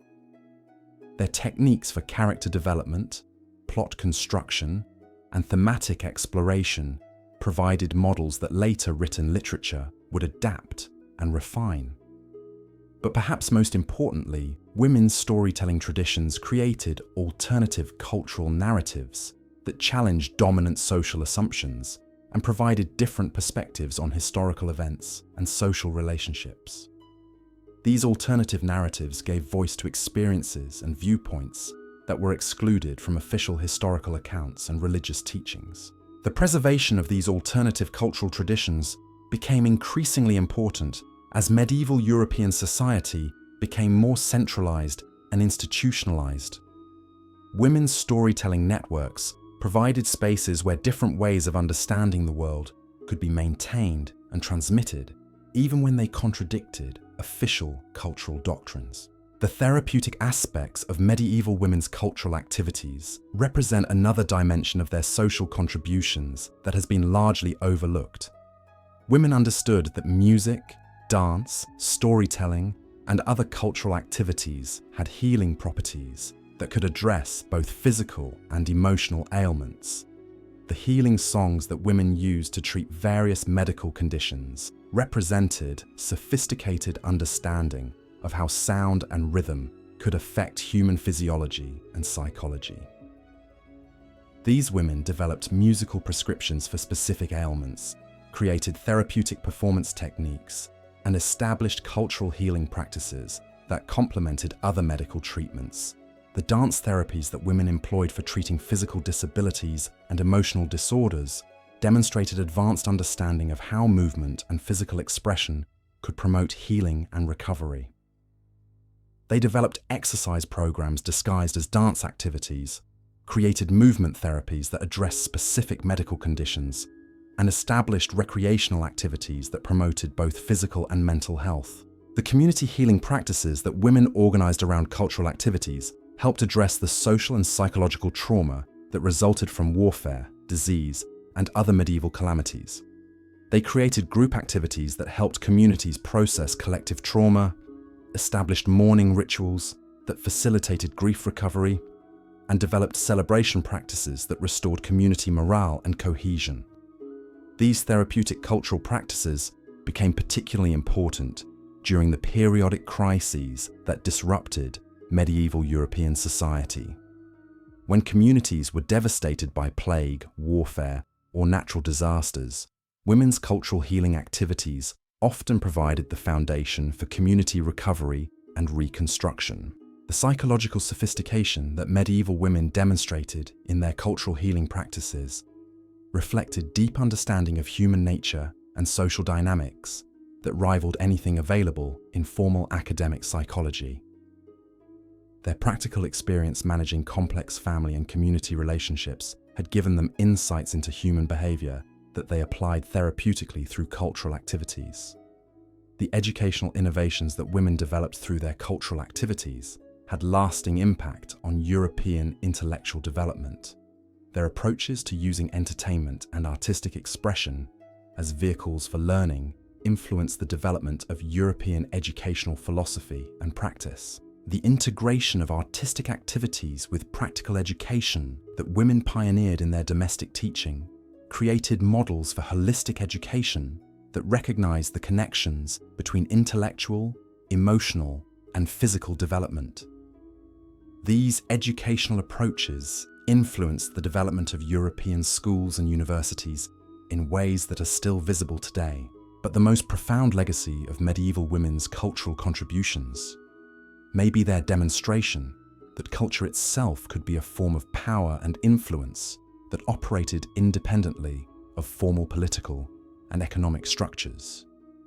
Through their cultural activities, women created alternative sources of authority and respect that allowed them to exercise leadership even when excluded from official positions. This understanding of culture as a form of soft power provided medieval women with strategies for influence that complemented their more direct political and economic activities. Their cultural leadership enhanced their credibility in other contexts and provided them with networks of supporters who respected their artistic and intellectual capabilities. The Renaissance celebration of artistic achievement and cultural sophistication drew heavily on foundations that medieval women had established through centuries of cultural innovation and leadership. The humanist emphasis on individual creative expression reflected values that medieval women had been promoting through their cultural activities. The artistic patronage systems that characterized Renaissance culture evolved directly from the support networks that medieval women had created for musicians, storytellers, and other cultural practitioners. The techniques for identifying and nurturing artistic talent that became central to Renaissance cultural development originated in medieval women's domestic cultural activities. But perhaps most importantly, the medieval women's demonstration that cultural leadership could provide pathways to broader social influence became a template that later generations of women would adapt and refine as they sought recognition and authority in their own historical contexts. The international cultural exchange networks that medieval women had established continued to facilitate the spread of artistic and intellectual innovations throughout the early modern period. The relationships between European and Middle Eastern cultural traditions that had been developed through medieval women's commercial and diplomatic activities provided foundations for Renaissance cultural synthesis. The educational institutions that Renaissance humanists established, built on pedagogical innovations that medieval women had pioneered in their domestic teaching activities. The integration of practical and theoretical learning that characterized humanist education reflected approaches that medieval women had developed out of necessity when formal educational institutions were unavailable to them. The scientific revolution that transformed European intellectual life during the early modern period drew on empirical approaches and practical knowledge that medieval women had been developing through their various professional and domestic activities. Their emphasis on observation, experimentation, and practical application provided methodological foundations that formal scientific institutions would later adopt and systematize. The agricultural innovations that medieval women developed had implications that extended far beyond food production. Their understanding of seasonal cycles, soil management, and crop rotation created sustainable farming systems that supported population growth while maintaining environmental balance. But more importantly, their agricultural expertise gave them economic independence that translated into political influence in ways that have been completely overlooked by traditional historians. Consider the case of medieval estate management during the frequent military campaigns that characterized the High Middle Ages. When lords departed for extended periods of warfare, their wives weren't just keeping the home fires burning. They were making critical decisions about crop selection, land use, and resource allocation that determined the economic viability of entire regions. These women were essentially functioning as agricultural CEOs, managing complex operations that involved hundreds of workers and thousands of acres of productive land. The sophistication of their decision-making process was remarkable. They had to balance immediate survival needs against long-term sustainability goals. They needed to understand market conditions that might affect the profitability of different crops. They had to manage labor relations during periods when many able-bodied men were away fighting. And they had to do all of this while maintaining the political relationships that protected their territories from hostile neighbors. What emerges from surviving estate records is a picture of women who were far more economically sophisticated than their male counterparts. While men focused primarily on short-term military objectives, women developed long-term strategies that ensured economic stability across multiple generations. Their approach to resource management reflected understanding of complex systems thinking that wouldn't become formal academic theory for centuries. The water management systems that medieval women designed for their estates represent some of the most advanced engineering of the period. They understood that sustainable agriculture required careful control of water resources, so they designed irrigation systems, constructed drainage networks, and built storage facilities that maximized agricultural productivity while preventing environmental degradation.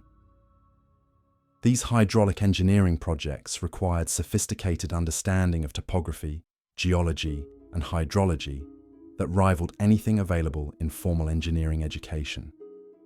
The women who designed these systems were essentially self-taught engineers who learned through practical experimentation and careful observation of natural processes. But their engineering innovations extended beyond agriculture. Medieval women designed and constructed mills for grain processing, workshops for textile production, and storage facilities for preserving agricultural surplus. These industrial facilities required understanding of mechanics, materials science, and structural engineering that demonstrated remarkable technical competence. The organizational systems that women developed for managing these complex agricultural and industrial operations influenced the development of medieval economic institutions in profound ways. Their approaches to labor management, quality control, and production scheduling provided models that were later adopted by male-dominated guilds and commercial enterprises. The accounting systems that women created to track agricultural production, monitor expenses, and calculate profits were among the most sophisticated financial management tools of the medieval period. These women were pioneers in cost accounting, inventory management, and financial planning who developed techniques that laid the groundwork for modern business administration. Their record-keeping systems preserve detailed information about medieval economic life that provides historians with invaluable insights into how medieval society actually functioned. The estate records that surviving women's archives contain offer more comprehensive and accurate pictures of medieval economic activity than the official documents that male administrators produced. But perhaps most remarkably, these women understood that economic success required continuous innovation and adaptation to changing conditions. They were constantly experimenting with new crops, testing improved cultivation techniques, and developing more efficient processing methods. Their approach to agricultural management was fundamentally entrepreneurial in ways that challenged traditional assumptions about medieval economic conservatism. The marketing strategies that medieval women developed for selling their agricultural surplus demonstrate sophisticated understanding of consumer behavior and market dynamics. They understood that different products appealed to different social classes, that seasonal variations affected demand patterns, and that quality differentiation could command premium prices.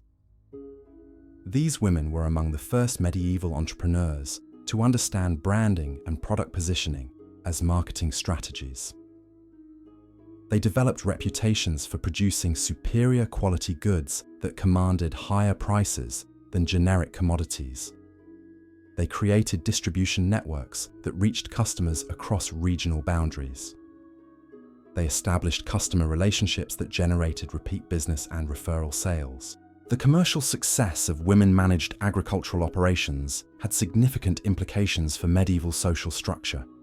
As these women accumulated wealth through their business activities, they gained economic independence that allowed them to exercise political influence without relying on male support or approval. Their economic success also provided them with resources to invest in other ventures that further expanded their influence and authority.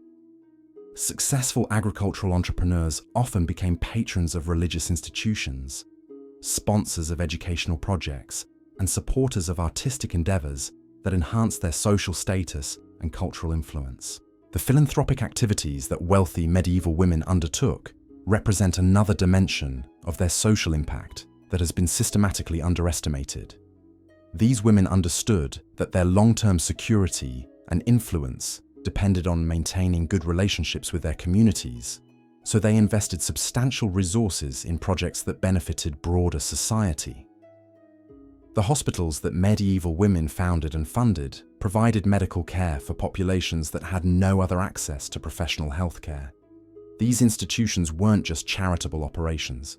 They were sophisticated medical facilities that employed advanced treatment methods and conducted original research that advanced medical knowledge. The schools that women established to provide education for children from poor families created opportunities for social mobility that challenged traditional class hierarchies.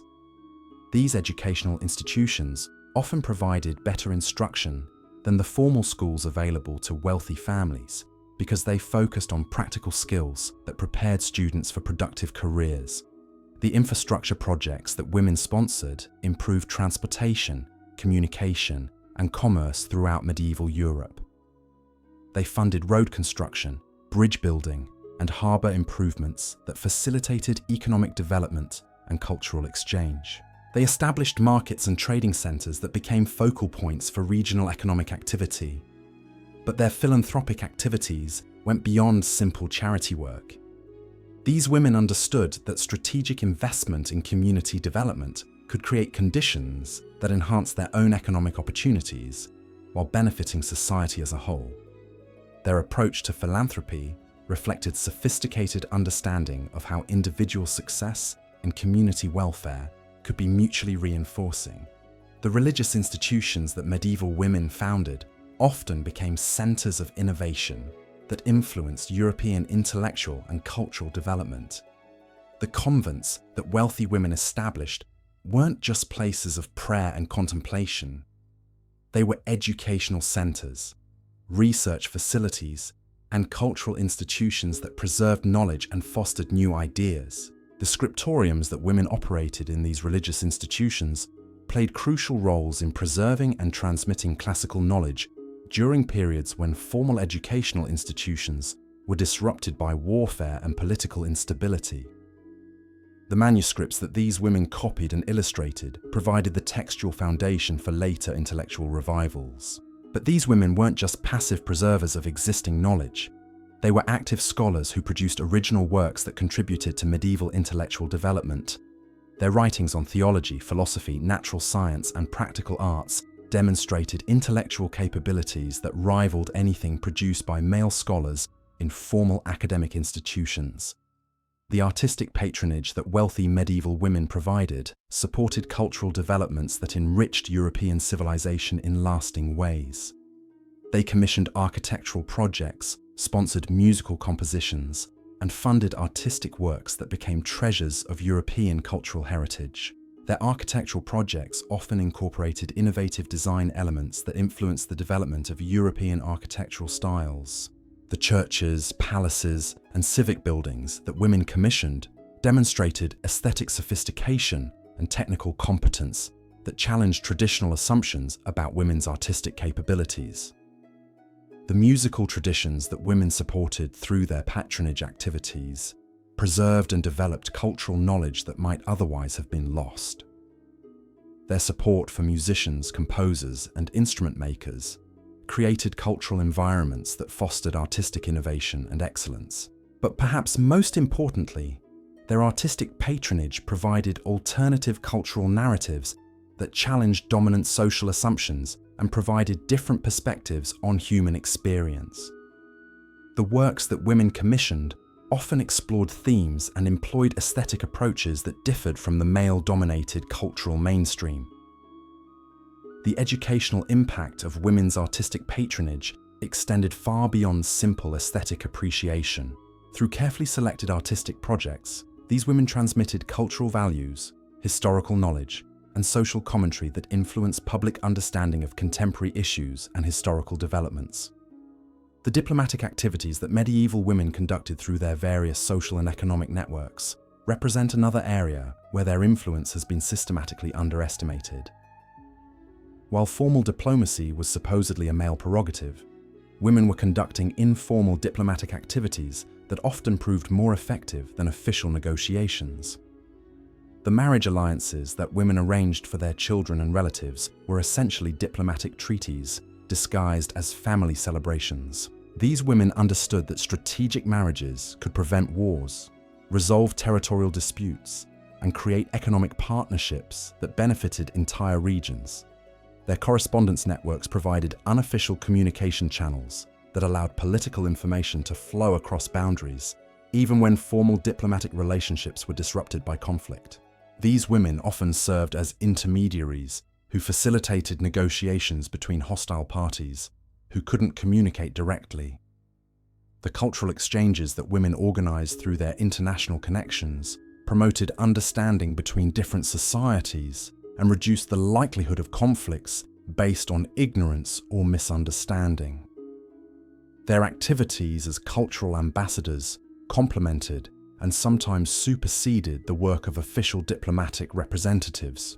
The intelligence gathering that women conducted through their social networks provided political leaders with information that was more current and accurate than what official intelligence services could provide.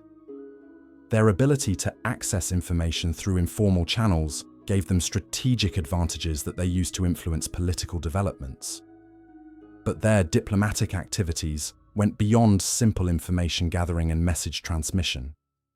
These women were active participants in peacemaking processes who developed innovative approaches to conflict resolution that emphasized long-term relationship building over short-term tactical victories. The legal innovations that medieval women pioneered through their various activities had lasting impact on European legal development. Their practical experience managing complex business operations, property relationships, and family affairs gave them insights into legal problems that formal legal education didn't address. The contract forms that women developed for their business activities established precedents that influenced the development of commercial law throughout Europe. Their approaches to partnership agreements, employment contracts, and property transfers created legal mechanisms that supported economic development and social mobility. The dispute resolution methods that women developed for managing conflicts within their communities provided alternatives to formal court systems that were often more effective and less costly than official legal procedures. Their emphasis on mediation, arbitration, and negotiated settlements influenced the development of alternative dispute resolution systems. The property law innovations that women achieved through strategic use of existing legal mechanisms expanded women's legal rights and economic opportunities in ways that had implications far beyond individual cases. Their success in manipulating inheritance law, marriage law, and property law created precedents that other women could use to advance their own interests. But perhaps most importantly, the legal strategies that medieval women developed demonstrated that determined individuals could achieve significant legal reforms even when excluded from formal legal institutions. Their success in expanding their legal rights and opportunities provided models that later reform movements would adapt and refine. The technological innovations that medieval women developed through their various practical activities contributed to European technological development in ways that have been almost completely overlooked by historians of science and technology. Their hands-on experience with complex practical problems led them to develop solutions that often surpassed anything available through formal technical education. The manufacturing techniques that women pioneered in textile production influenced the development of European industrial technology for centuries. Their innovations in spinning, weaving, dyeing, and finishing created production methods that remained state-of-the-art until the Industrial Revolution introduced mechanized alternatives. The food processing technologies that women developed for preserving and preparing food established techniques that supported population growth and urbanization throughout the medieval period. Their methods for preservation, fermentation, and preparation created food systems that could support large populations even during periods of agricultural disruption. The medical technologies that women developed through their healing practices advanced European medical knowledge in ways that formal medical education couldn't match. Their empirical approaches to diagnosis and treatment produced medical innovations that were centuries ahead of theoretical medical knowledge. The construction technologies that women employed in their various building projects demonstrated engineering capabilities that rivaled anything available through formal engineering education. Their approaches to structural design, materials selection, and project management established techniques that influenced European construction practices for generations. But their technological contributions extended beyond simple practical innovations. These women understood that technological development required systematic approaches to research, experimentation, and knowledge transmission that went beyond individual creativity and insight. The research methods that women developed for investigating practical problems established empirical approaches that laid groundwork for later scientific methodology. Their emphasis on observation, experimentation, and systematic record-keeping created investigative techniques that formal scientific institutions would later adopt and systematize. The knowledge transmission systems that women created for sharing technical innovations ensured that useful discoveries were preserved and disseminated rather than lost when individual practitioners died. Their apprenticeship programs, technical manuals, and professional networks created mechanisms for technological diffusion that accelerated European technological development. The quality control systems that women developed for their various production activities established standards and procedures that influenced European manufacturing for centuries. Their approaches to product specification, process monitoring, and performance evaluation created quality management techniques that supported the development of European commercial reputation and competitive advantage. The environmental management techniques that women developed through their various activities demonstrated sophisticated understanding of ecological relationships and sustainable resource use that was centuries ahead of formal environmental science. Their practical experience managing complex natural systems gave them insights into environmental problems that theoretical approaches couldn't provide. The conservation practices that women established for protecting natural resources ensured that European societies could maintain economic productivity while preserving environmental quality. Their approaches to forest management, soil conservation, and wildlife protection created sustainable resource use patterns that supported long-term economic development. The restoration techniques that women developed for repairing environmental damage demonstrated understanding of ecological recovery processes that formal environmental science wouldn't achieve for centuries. Their success in rehabilitating damaged ecosystems provided models for environmental restoration that remain relevant today. But perhaps most importantly, the environmental philosophy that medieval women developed through their practical experience emphasized the interconnectedness of human society and natural systems in ways that challenged traditional assumptions about human-environment relationships. The social innovations that medieval women created through their various activities established new forms of social organization that influenced European social development in lasting ways. Their success in creating alternative institutional forms demonstrated that determined individuals could develop new approaches to social problems, even when excluded from existing institutional structures.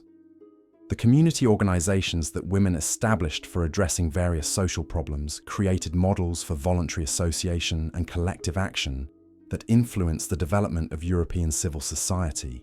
Their approaches to group organization, leadership development, and resource mobilization established techniques for social reform that remain relevant today. The educational innovations that women pioneered through their various teaching activities created new approaches to human development that recognized the complex relationships between intellectual, emotional, and practical learning.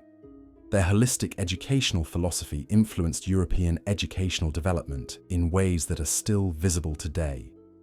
The economic institutions that women created for supporting their various business activities established new forms of commercial organization that supported entrepreneurship and innovation.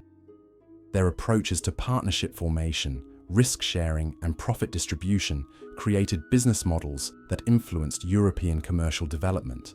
The political strategies that women developed for exercising influence, despite formal exclusion from political institutions, created new approaches to power and authority that challenged traditional assumptions about political legitimacy and effectiveness.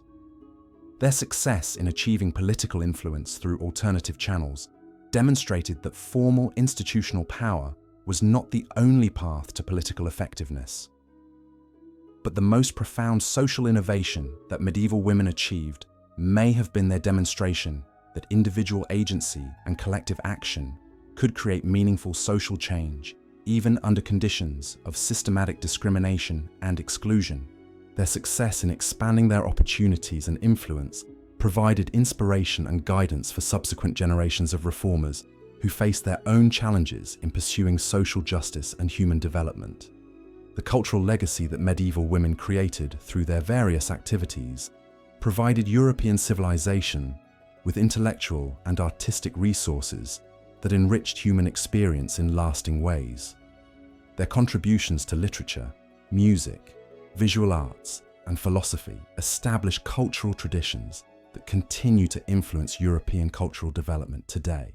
The intellectual traditions that women established through their scholarly activities created alternative approaches to knowledge and understanding that complemented and sometimes challenged the male-dominated academic mainstream.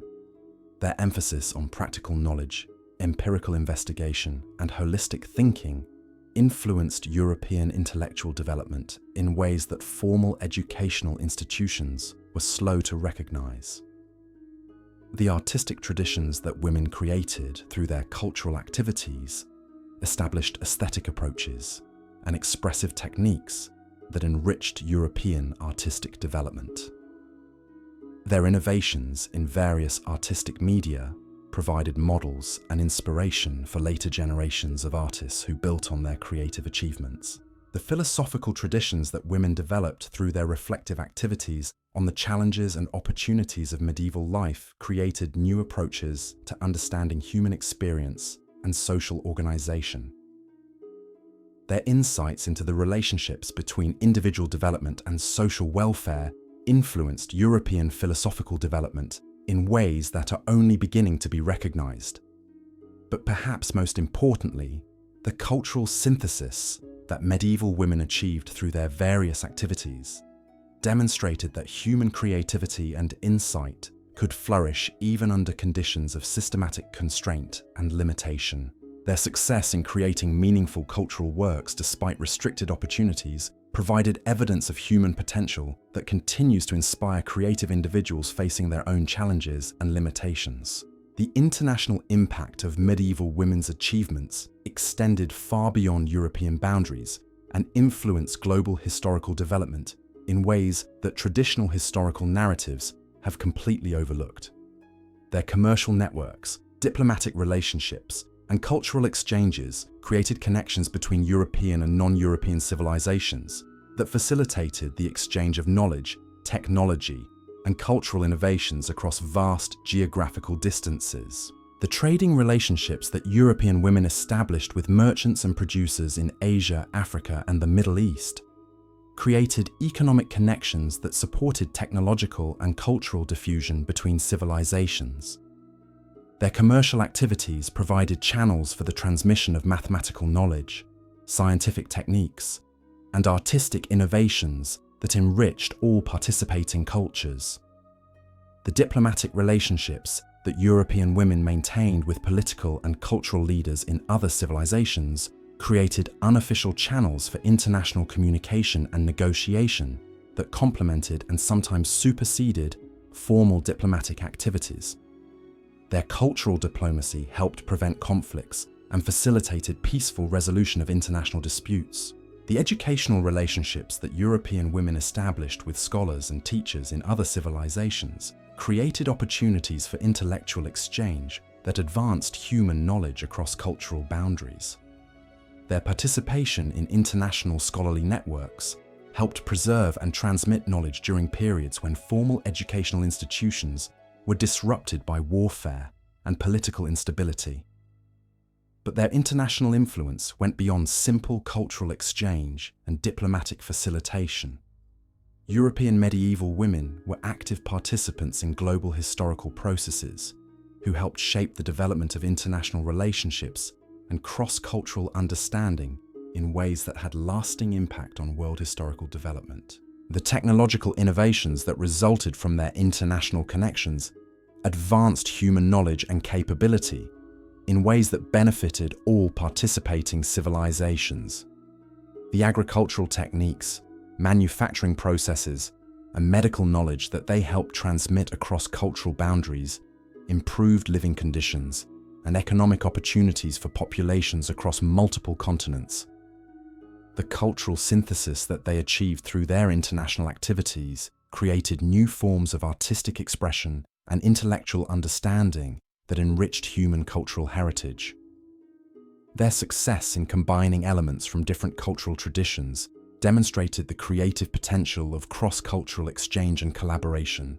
The social innovations that they developed through their international experiences provided models for organizing human relationships and social institutions that transcended cultural boundaries. Their approaches to conflict resolution, community organization, and educational development influenced social development across multiple civilizations. But perhaps most importantly, their international activities demonstrated that determined individuals could create meaningful connections across cultural, religious, and political boundaries, even during historical periods characterized by conflict and mistrust. Their success in building bridges between civilizations provided evidence of human potential for cooperation and mutual understanding that remains relevant today.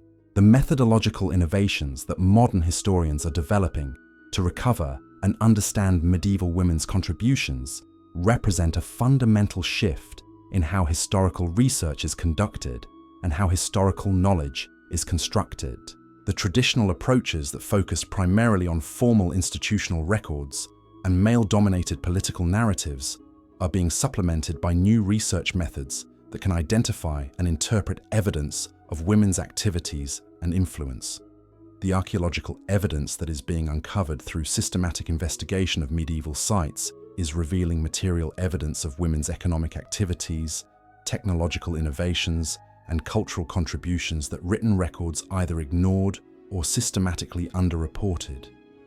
The physical remains of women's workshops, laboratories, and living spaces provide concrete evidence of their capabilities and achievements. The linguistic analysis that is being applied to medieval texts is revealing subtle evidence of women's intellectual contributions and cultural influence that previous generations of historians missed or misinterpreted. The careful examination of word choice, rhetorical strategies, and cultural references is uncovering women's voices in texts that were previously assumed to represent exclusively male perspectives. The economic analysis that is being applied to surviving financial records is revealing the extent of women's commercial activities and economic influence in ways that challenge traditional assumptions about medieval economic organization.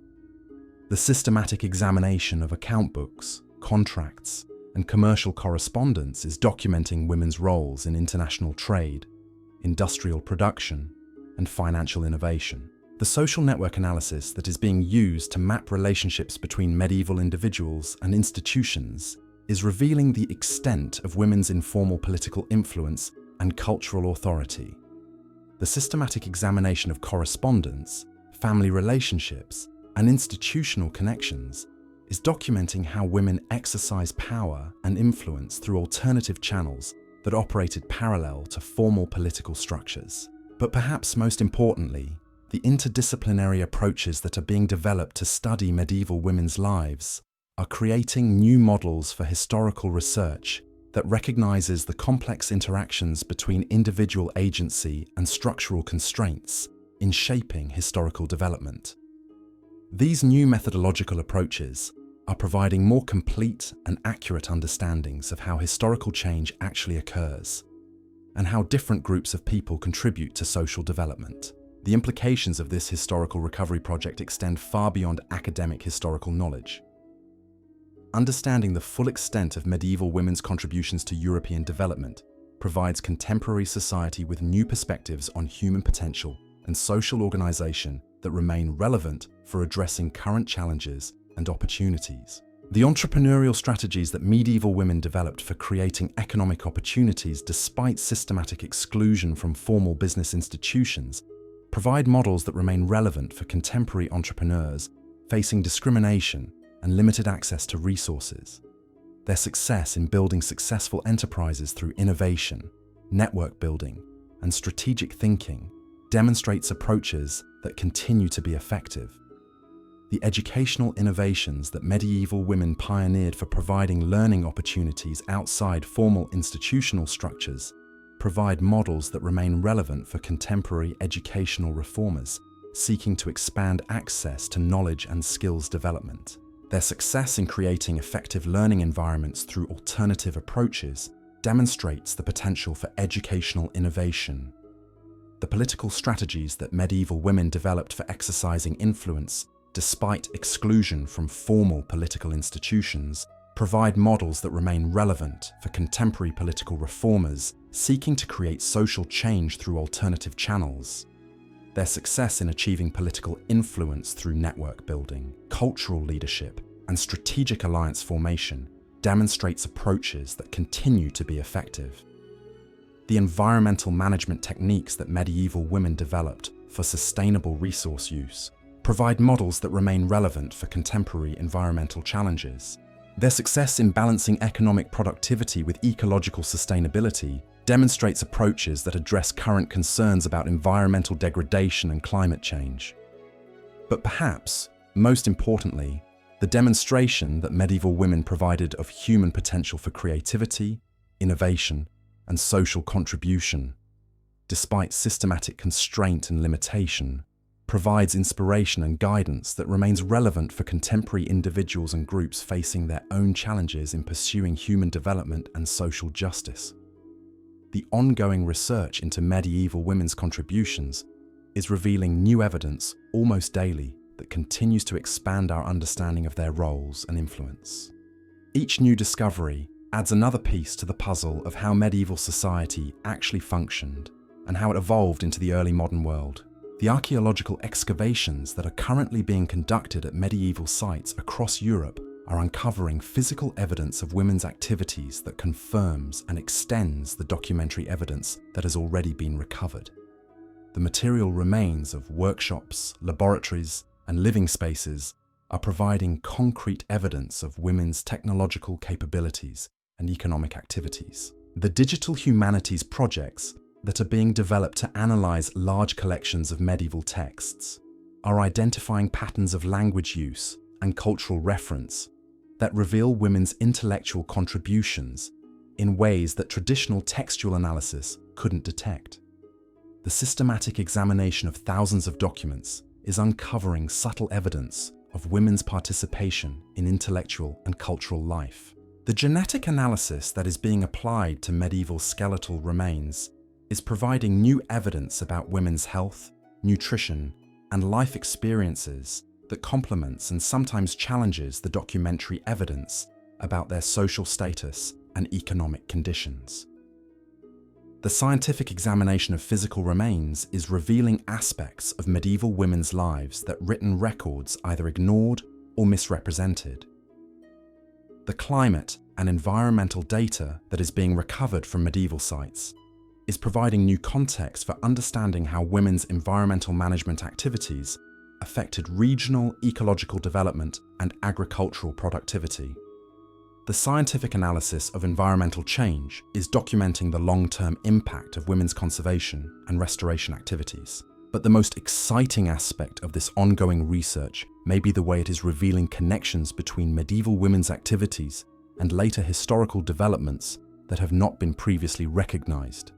The evidence is mounting that medieval women's contributions provided foundations for many of the social, economic, and cultural innovations that characterized the Renaissance and the early modern period. The networks that these medieval women created weren't just temporary arrangements that dissolved when individual participants died. They were sophisticated institutional structures that persisted across generations and provided continuity during periods of political upheaval and social disruption. When wars devastated territories or plagues decimated populations, these women's networks often provided the organizational framework that enabled communities to survive and rebuild. Take the fascinating example of the silk production networks that stretched from Constantinople to London during the 12th and 13th centuries. While male merchants focused on the profitable end of the trade, buying finished products and transporting them to distant markets, women controlled the entire production process, from raising silkworms to creating the final luxury textiles that European nobility craved. But here's what makes this story absolutely incredible. These weren't just individual entrepreneurs working in isolation. They had created an integrated international system that coordinated every aspect of silk production across multiple kingdoms and cultures.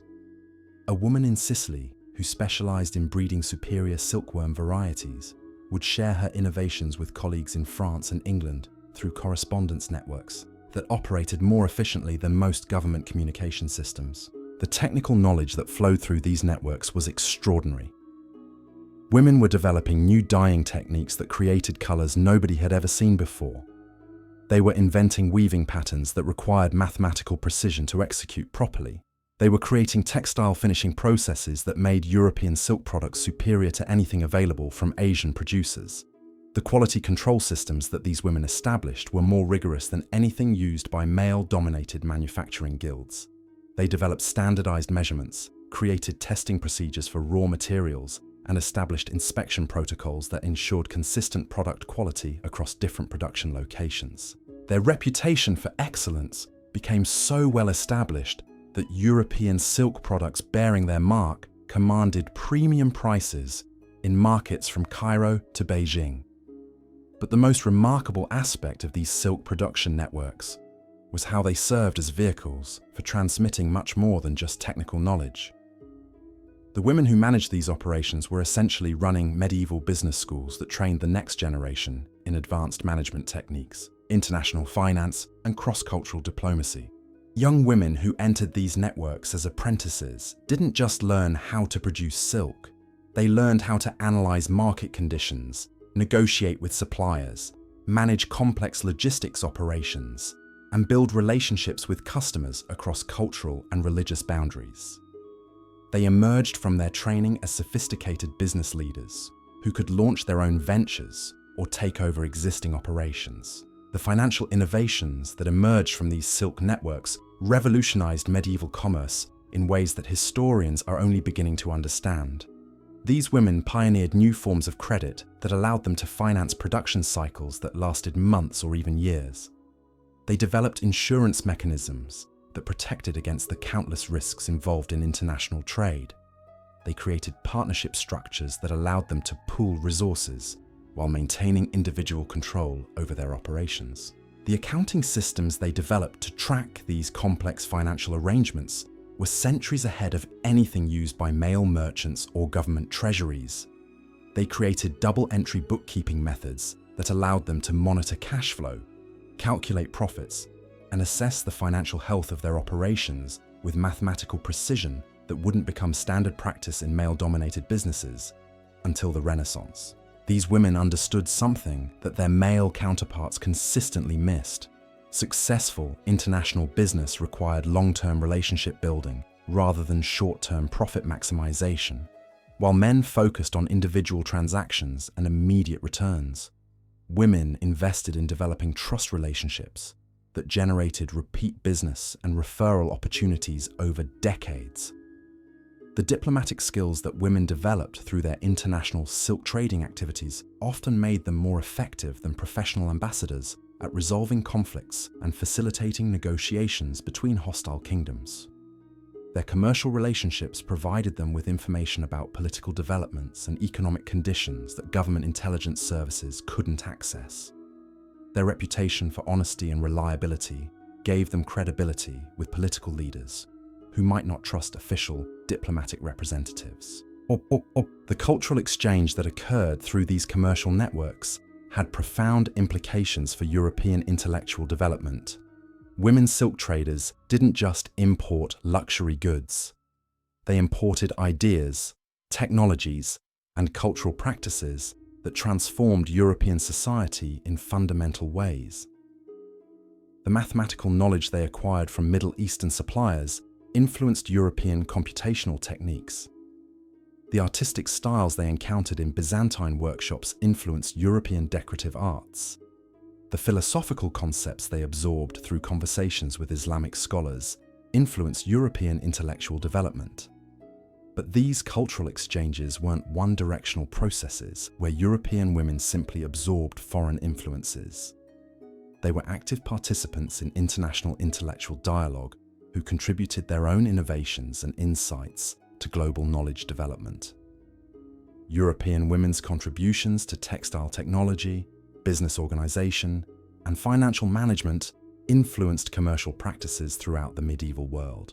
The educational institutions that wealthy silk merchants established with their profits became some of Europe's most advanced centers of learning. These weren't traditional schools focused on religious instruction or classical literature. They were practical academies that taught mathematics, engineering, natural philosophy, and international relations to both male and female students, who would go on to careers in commerce, diplomacy, and public administration. The libraries that these women assembled in connection with their schools often contained more current and diverse knowledge than the famous monastic libraries that historians traditionally celebrate. While monastery collections focus primarily on preserving ancient texts, merchant libraries contained contemporary works on science, technology, economics, and politics that reflected the latest developments in human knowledge. The research activities that these educational institutions supported advanced human understanding in multiple fields simultaneously. Women who had practical experience managing complex international operations could identify research questions that purely theoretical scholars might never consider. Their funding enabled experimental programs that tested new technologies, explored alternative approaches to persistent problems, and developed innovative solutions that had practical applications. The scientific instruments that these women commissioned for their research programs often surpassed anything available in European universities. They understood that accurate measurement and precise calculation were essential for successful business operations, so they funded the development of improved mathematical tools, better navigation equipment, and more accurate timekeeping devices that advanced European technological capabilities. But perhaps, most importantly, these women understood that knowledge itself was a form of capital that could generate returns through practical application. They invested in research and development activities not just for intellectual satisfaction, but because they recognized that technological innovation provided competitive advantages that translated into commercial success and political influence. The military implications of medieval women's commercial networks have been almost completely overlooked by military historians, but the evidence suggests that these networks played crucial roles in determining the outcomes of major conflicts throughout the period. The information that flowed through women's commercial correspondence often provided political and military leaders with intelligence that was more current and accurate than what official spy networks could provide. The financial resources that successful women merchants could mobilize often proved decisive in funding military campaigns and political operations. Their ability to provide credit, supply essential materials, and coordinate logistics gave them influence over military planning and strategic decision-making that extended far beyond their official status as non-combatants. The diplomatic connections that women maintained through their commercial activities often provided alternative channels for negotiation and conflict resolution that prevented wars or facilitated peaceful settlements. Their reputation for honesty and their economic interests in maintaining stable trade relationships made them effective intermediaries between hostile parties who couldn't communicate directly. The supply chain management expertise that women had developed through their commercial operations made them invaluable advisors to military commanders who were struggling with the complex logistics of medieval warfare. Their understanding of transportation limitations, storage requirements, and quality control procedures often determined whether military campaigns succeeded or failed due to logistical problems. But their military contributions went beyond simple support services. Some women merchants effectively functioned as military contractors who organized and equipped armed forces for political leaders who lacked the resources or expertise to manage military operations independently. They recruited soldiers, procured weapons and equipment, and coordinated military logistics in ways that gave them significant influence over military strategy and tactics. The fortification projects that wealthy women funded often incorporated architectural and engineering innovations that advanced medieval military technology. Their commercial connections gave them access to advanced knowledge about defensive design, construction materials, and siege warfare that they applied to creating more effective fortifications than traditional military engineers could design. The intelligence networks that women maintained for their commercial operations could be quickly adapted to provide military intelligence during periods of conflict. Their agents and correspondents throughout Europe and beyond could gather information about enemy troop movements, political developments, and economic conditions that proved crucial for military planning and strategic decision-making. The psychological warfare techniques that women developed for their commercial competition often proved applicable to military contexts. Their understanding of how to influence public opinion, manage information flow, and create advantageous narratives helped shape how conflicts were perceived and understood by populations whose support was essential for military success. The maritime activities of medieval women represent another area where their contributions have been systematically underestimated by traditional historians who assumed that seafaring was exclusively a male occupation.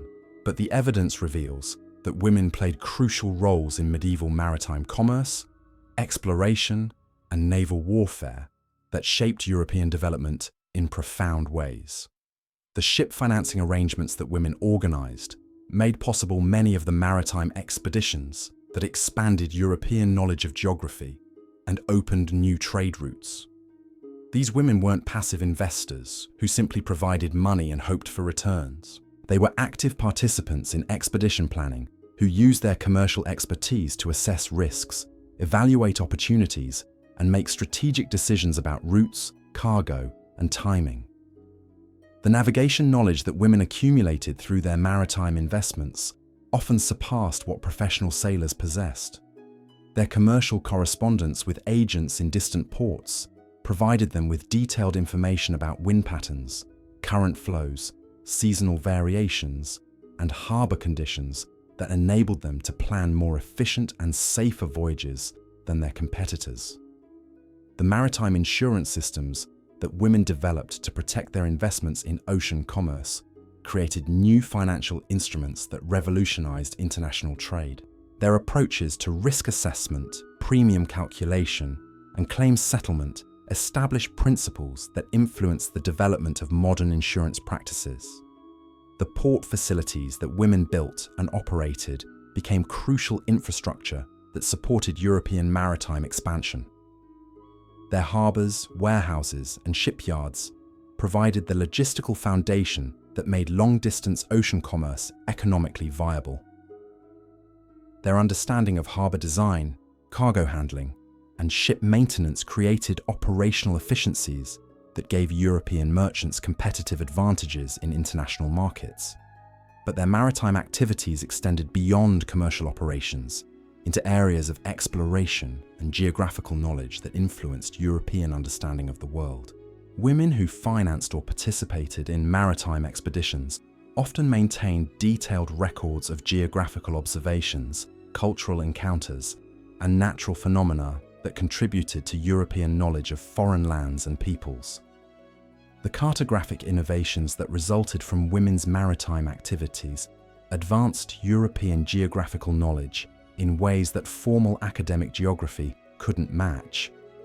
Their practical experience with navigation problems led them to develop more accurate maps, improved compass techniques, and better methods for calculating distances and positions at sea. The diplomatic relationships that women established through their maritime activities created unofficial channels for international communication and negotiation that complemented formal diplomatic relations. Their commercial relationships with foreign merchants and political leaders provided opportunities for cultural exchange and conflict prevention that official diplomacy couldn't achieve. The technological innovations that emerged from women's maritime operations influenced European shipbuilding and navigation technology for centuries. Their practical experience with ocean sailing led them to develop improved hull designs, more efficient sailing systems, and better navigational instruments that enhance the safety and effectiveness of maritime operations. The cultural exchanges that occurred through women's maritime networks had lasting impact on European intellectual and artistic development.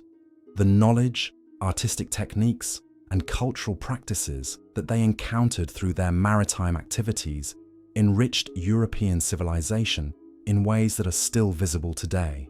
But perhaps most importantly, women's maritime activities demonstrated that determined individuals could expand the boundaries of human knowledge and capability, even when operating in dangerous and unfamiliar environments. Their success in mastering ocean navigation and international maritime commerce provided evidence of human potential that inspired later generations of explorers and entrepreneurs. The urban development projects that medieval women initiated and managed represent another dimension of their social impact that has been largely overlooked by historians of medieval cities. While textbooks focus on male rulers and church officials as the primary agents of urban development, women were often the driving forces behind the infrastructure improvements and institutional innovations that made medieval cities viable places for large populations to live and work. The water supply systems that women designed and constructed for medieval cities were engineering marvels that solved complex technical problems through innovative approaches that male engineers hadn't considered. These women understood that urban populations required reliable access to clean water, so they developed sophisticated systems that brought fresh water from distant sources while managing waste disposal in ways that prevented contamination and disease. The market facilities that women built and operated became the commercial heart of medieval cities that supported economic growth and cultural development. Their understanding of how to organize commercial spaces, manage vendor relationships, and coordinate complex trading activities created market systems that were more efficient and profitable than anything their male competitors could develop. The housing development projects that women undertook provided residential accommodations that improved living conditions for urban populations, while generating rental income that supported their other activities. Their approaches to urban planning, architectural design, and property management established patterns of urban development that influenced European city growth for centuries. The educational facilities that women established in urban settings created opportunities for learning and skills development that weren't available through traditional institutional channels. Their schools, workshops, and training programs provided practical education that prepared urban residents for productive careers in commerce, manufacturing, and public service. The healthcare facilities that women founded and operated provided medical services that improved public health and reduced mortality rates in crowded urban environments. Their hospitals, clinics, and public health programs employed advanced medical knowledge and innovative treatment methods that were often superior to what was available through traditional medical institutions. The cultural facilities that women created in urban settings provided entertainment, artistic expression, and intellectual stimulation that enriched the quality of life for urban populations. Their theatres, musical venues, and artistic workshops created cultural environments that attracted talented individuals and supported creative innovation. The financial services that women provided through their urban operations created credit systems and investment opportunities that supported economic development and entrepreneurial activity. Their banking services, money-changing operations, and commercial lending activities provided the financial infrastructure that made urban commerce possible. The legal services that women provided through their urban institutions created alternative approaches to dispute resolution and legal consultation. that were often more accessible and effective than formal court systems. Their mediation services, legal advice, and document preparation activities helped urban residents navigate complex legal requirements while protecting their rights and interests. But their urban development activities represented more than just individual business ventures or charitable projects. These women were engaged in systematic urban planning that transformed medieval cities into more livable, productive, and culturally sophisticated environments that supported human flourishing in ways that purely commercial or political approaches to urban development couldn't achieve. The social welfare systems that medieval women created to address the needs of vulnerable populations demonstrate another dimension of their social innovation that has been systematically overlooked by historians focused on formal institutional development. While textbooks describe the charitable activities of male church officials and secular rulers, women were often the primary organizers of comprehensive social support systems that addressed poverty, disability, and social displacement more effectively than official welfare programs. The orphanage systems that women established provided care and education for children who had lost their families through warfare, disease, or economic disruption. These weren't just custodial institutions that provided basic survival needs. They were comprehensive development programs that provided education, vocational training, and social support that prepared orphaned children for productive adult lives. The elder care facilities that women operated provided medical care and social support for elderly populations who could no longer maintain independent households. Their understanding of aging processes and geriatric care needs led them to develop innovative approaches to elder care that maintained dignity and quality of life while providing necessary medical and social services. The disability support systems that women created provided assistance and accommodation for individuals with physical or mental disabilities who were often excluded from mainstream social and economic activities. Their approaches to disability care emphasized capability development and social integration, rather than simple custodial care. The refugee assistance programs that women organized provided emergency support and long-term integration services for populations displaced by warfare, natural disasters, or economic disruption. Their understanding of displacement trauma and integration challenges led them to develop comprehensive programs that addressed both immediate survival needs and long-term social and economic integration requirements. The domestic violence intervention systems that women created provided protection and support for women and children who were experiencing abuse or exploitation. Their approaches to domestic violence intervention emphasized safety, legal protection, and economic independence rather than simply moral counseling or family reconciliation. The mental health support systems that women developed provided counseling and therapeutic services for individuals experiencing psychological distress or behavioral problems. Their understanding of mental health issues and therapeutic intervention techniques was often more advanced and effective than what was available through formal medical or religious institutions. The substance abuse treatment programs that women organized provided intervention and recovery services for individuals struggling with alcohol or drug dependency. Their approaches to addiction treatment emphasized comprehensive lifestyle change and social support, rather than simply moral exhortation or punitive measures. The criminal rehabilitation programs that women operated provided alternative approaches to criminal justice that emphasized education, skills development, and social reintegration, rather than simply punishment and containment. Their understanding of criminal behavior and rehabilitation techniques often produced better outcomes than traditional criminal justice approaches. But these social welfare innovations represented more than just charitable responses to social problems.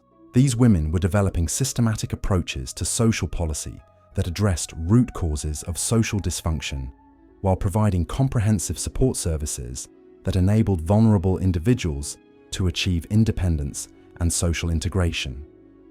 The economic development strategies that medieval women employed in their various activities demonstrate sophisticated understanding of how to create sustainable prosperity that benefited entire communities while advancing their own interests. Their approaches to economic development emphasized long-term relationship building, human capital investment, and sustainable resource management, rather than short-term profit extraction. The employment creation programs that women organized provided job opportunities and skills development for populations that were excluded from traditional economic activities. Their workshops, training programs, and cooperative enterprises created alternative economic structures that provided income and career advancement opportunities for women, minorities, and other marginalized groups. The microcredit systems that women developed provided small-scale financing that enabled individuals to launch their own businesses or expand existing operations.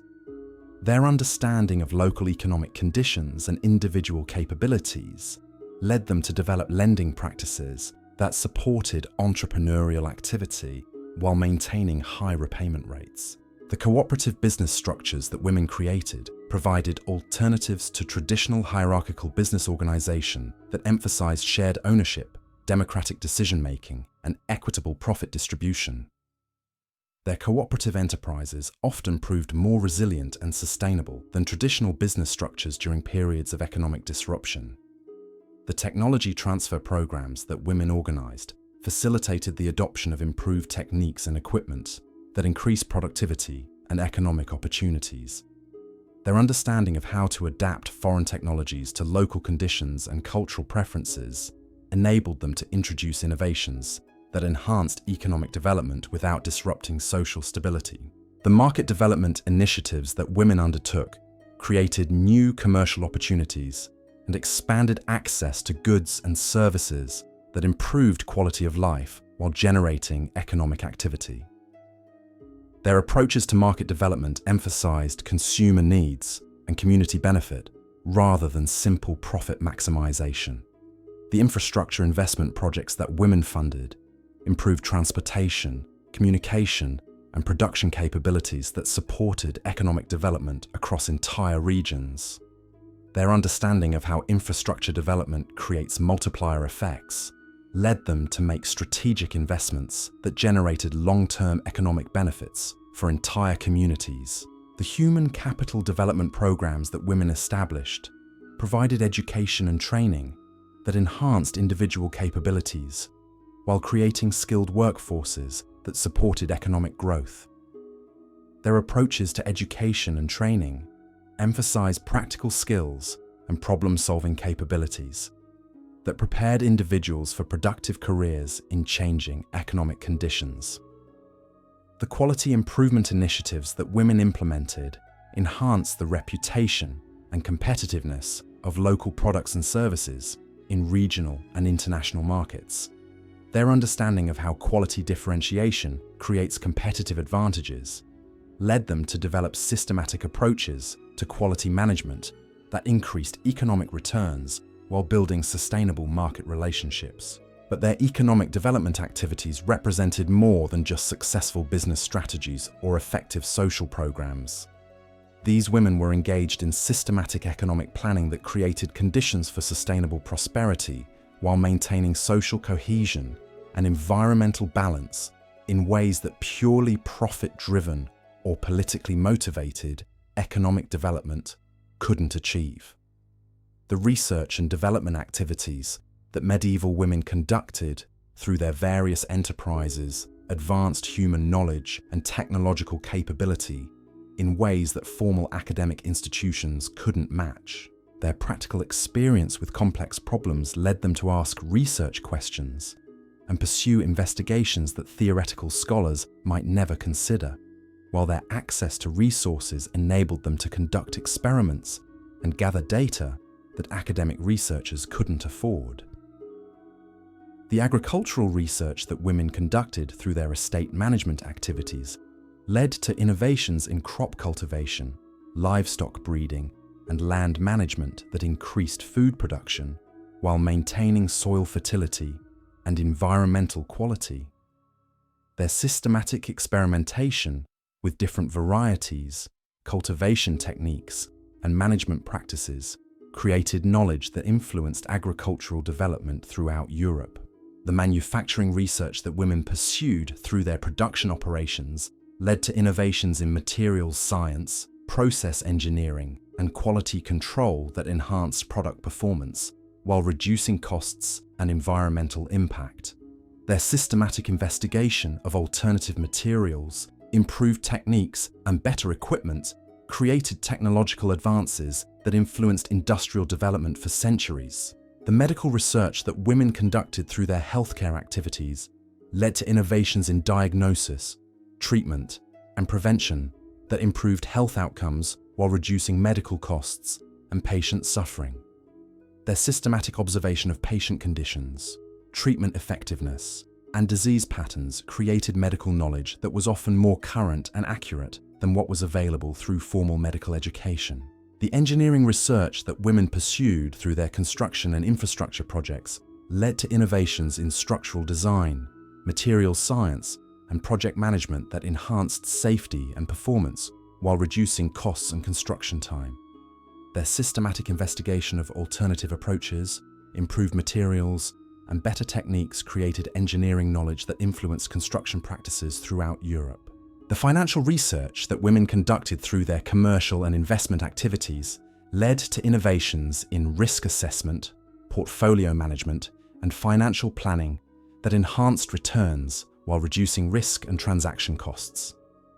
Their systematic analysis of market conditions, investment performance, and financial relationships created economic knowledge that influenced financial development for centuries. The educational research that women pursued through their teaching and training activities led to innovations in learning theory, instructional methods, and curriculum design that enhanced educational effectiveness while reducing costs and time requirements.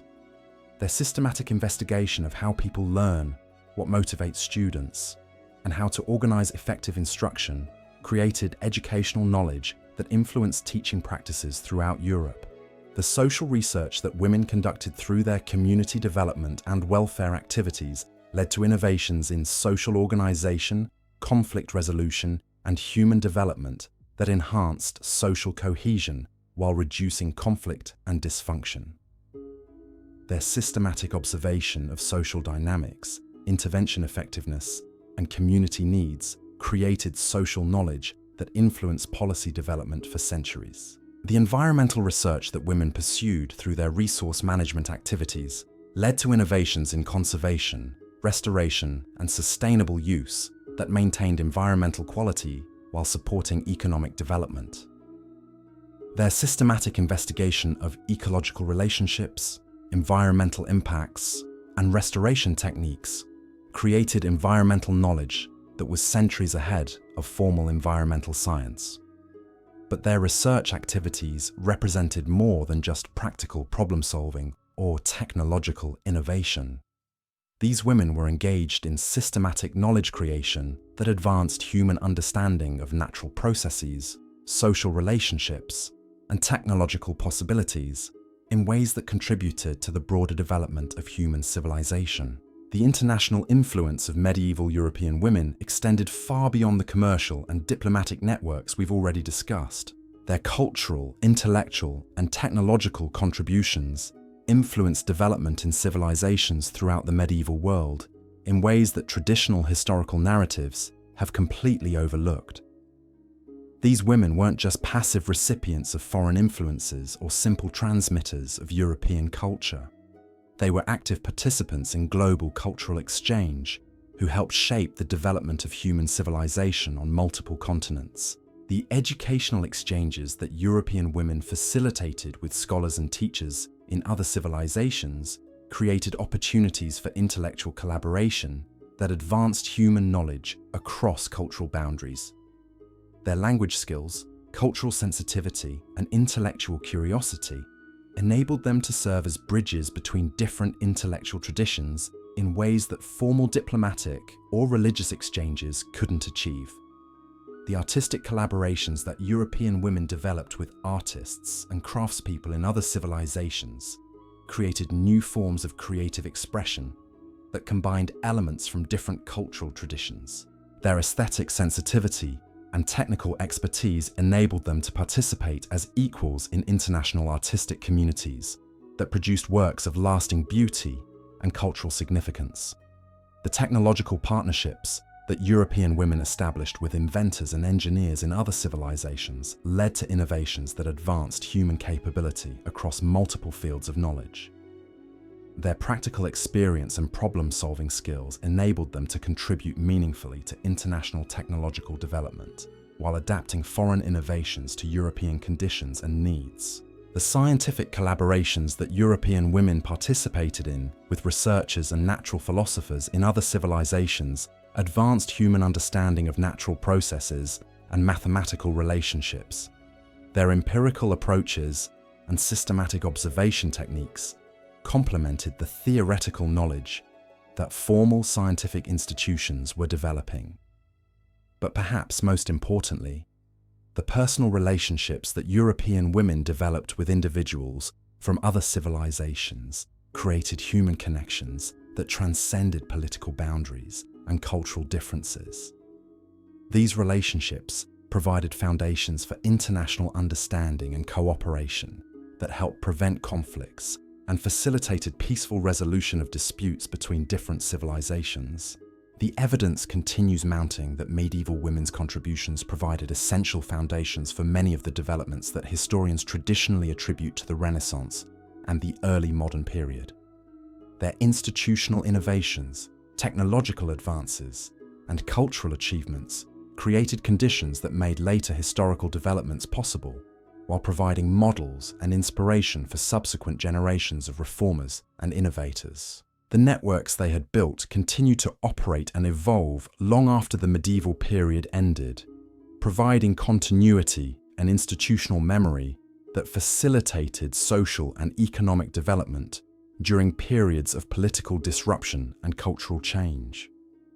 Their approaches to problem-solving and innovation established methodological traditions that influenced European intellectual development for centuries. The knowledge they had accumulated and preserved provided intellectual resources that later generations drew upon as they faced new challenges and opportunities. Their libraries, schools, and research programs created repositories of human knowledge that supported intellectual advancement throughout the early modern period.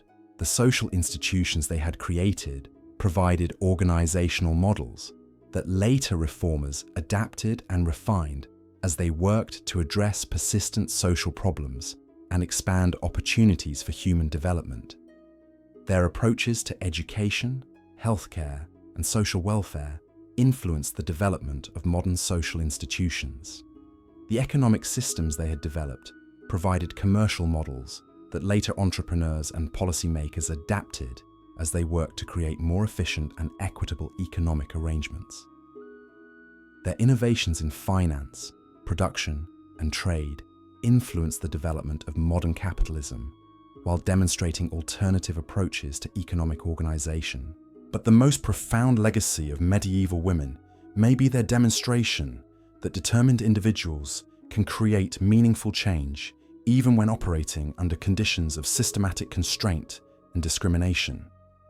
Their success in expanding opportunities and achieving influence despite formal exclusion from traditional power structures provides inspiration and guidance that remains relevant for contemporary efforts to create social justice and human development. The methodological revolution that is currently transforming medieval historical scholarship continues to reveal new evidence of women's contributions almost daily. Each new discovery adds another dimension to our understanding of how medieval society actually functioned and how it evolved into the modern world.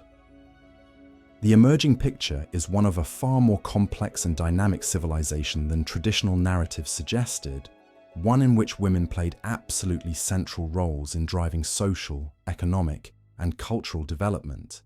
The implications of this historical recovery project extend far beyond academic knowledge into contemporary discussions about human potential, social organization, and strategies for creating positive change. Understanding how medieval women achieved influence and created lasting institutions despite systematic exclusion provides valuable insights for addressing current challenges and expanding opportunities for human flourishing.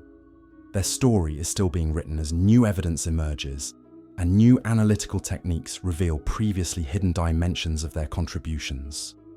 But what is already clear is that the silence we thought characterized medieval women's experience was never really silence at all.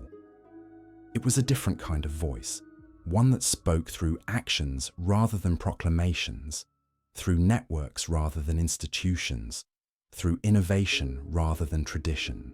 The archaeological investigations currently underway at medieval sites across Europe are revealing physical evidence that confirms and extends everything we've discovered through documentary analysis. When archaeologists excavate the remains of medieval workshops, they're finding sophisticated equipment and production facilities that demonstrate technological capabilities far beyond what traditional histories suggested women possessed. These aren't simple domestic spaces with basic tools. They're complex industrial operations with advanced machinery, precise measurement devices, and quality control systems that rival anything used by male-dominated guilds. The chemical analysis of medieval textiles is revealing dye formulations and weaving techniques that required advanced knowledge of chemistry and mathematics.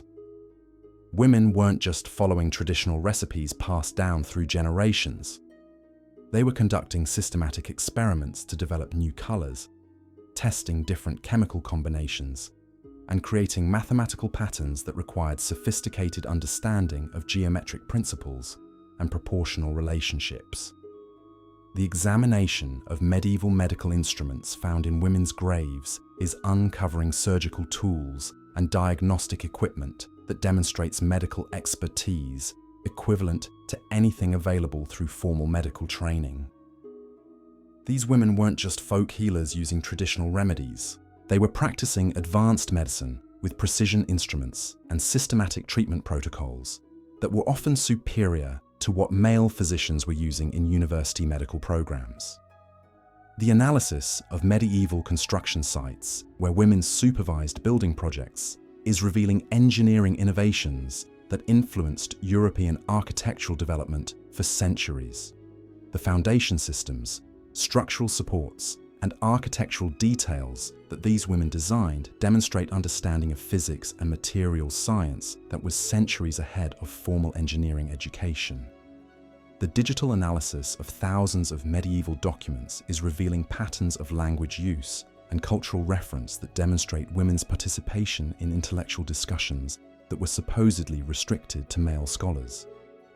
The sophisticated vocabulary, complex argumentation, and original insights that appear in texts associated with women reveal intellectual capabilities that challenge every assumption about medieval educational limitations.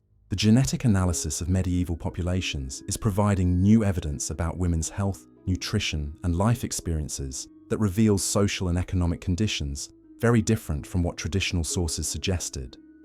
The physical evidence shows that many medieval women enjoyed better nutrition, healthcare, and living conditions than supposedly more privileged male populations, indicating economic independence and social status that contradicts traditional assumptions about women's subordinate position. The climate data being recovered from medieval sites is documenting the environmental impact of women's agricultural and resource management activities. The evidence shows that regions managed by women often maintained better soil quality, forest health, and biodiversity than areas controlled by male landowners, demonstrating environmental stewardship that was centuries ahead of contemporary understanding of ecological principles. The trade route analysis being conducted through archaeological and documentary evidence is revealing commercial networks controlled by women that were more extensive and sophisticated than the famous trade routes that male merchants are credited with establishing. These women weren't operating on the margins of medieval commerce. They were controlling major segments of international trade that connected Europe to Asia and Africa through complex logistics systems that required advanced knowledge of geography, finance, and cultural diplomacy. The architectural analysis of buildings associated with medieval women is revealing design innovations that influenced European architecture development in ways that have never been recognized. The structural techniques, decorative elements, and spatial organization that these women pioneered established architectural traditions that became fundamental to European building practices.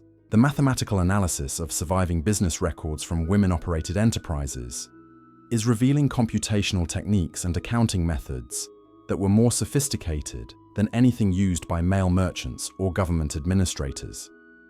These women weren't just keeping simple transaction records.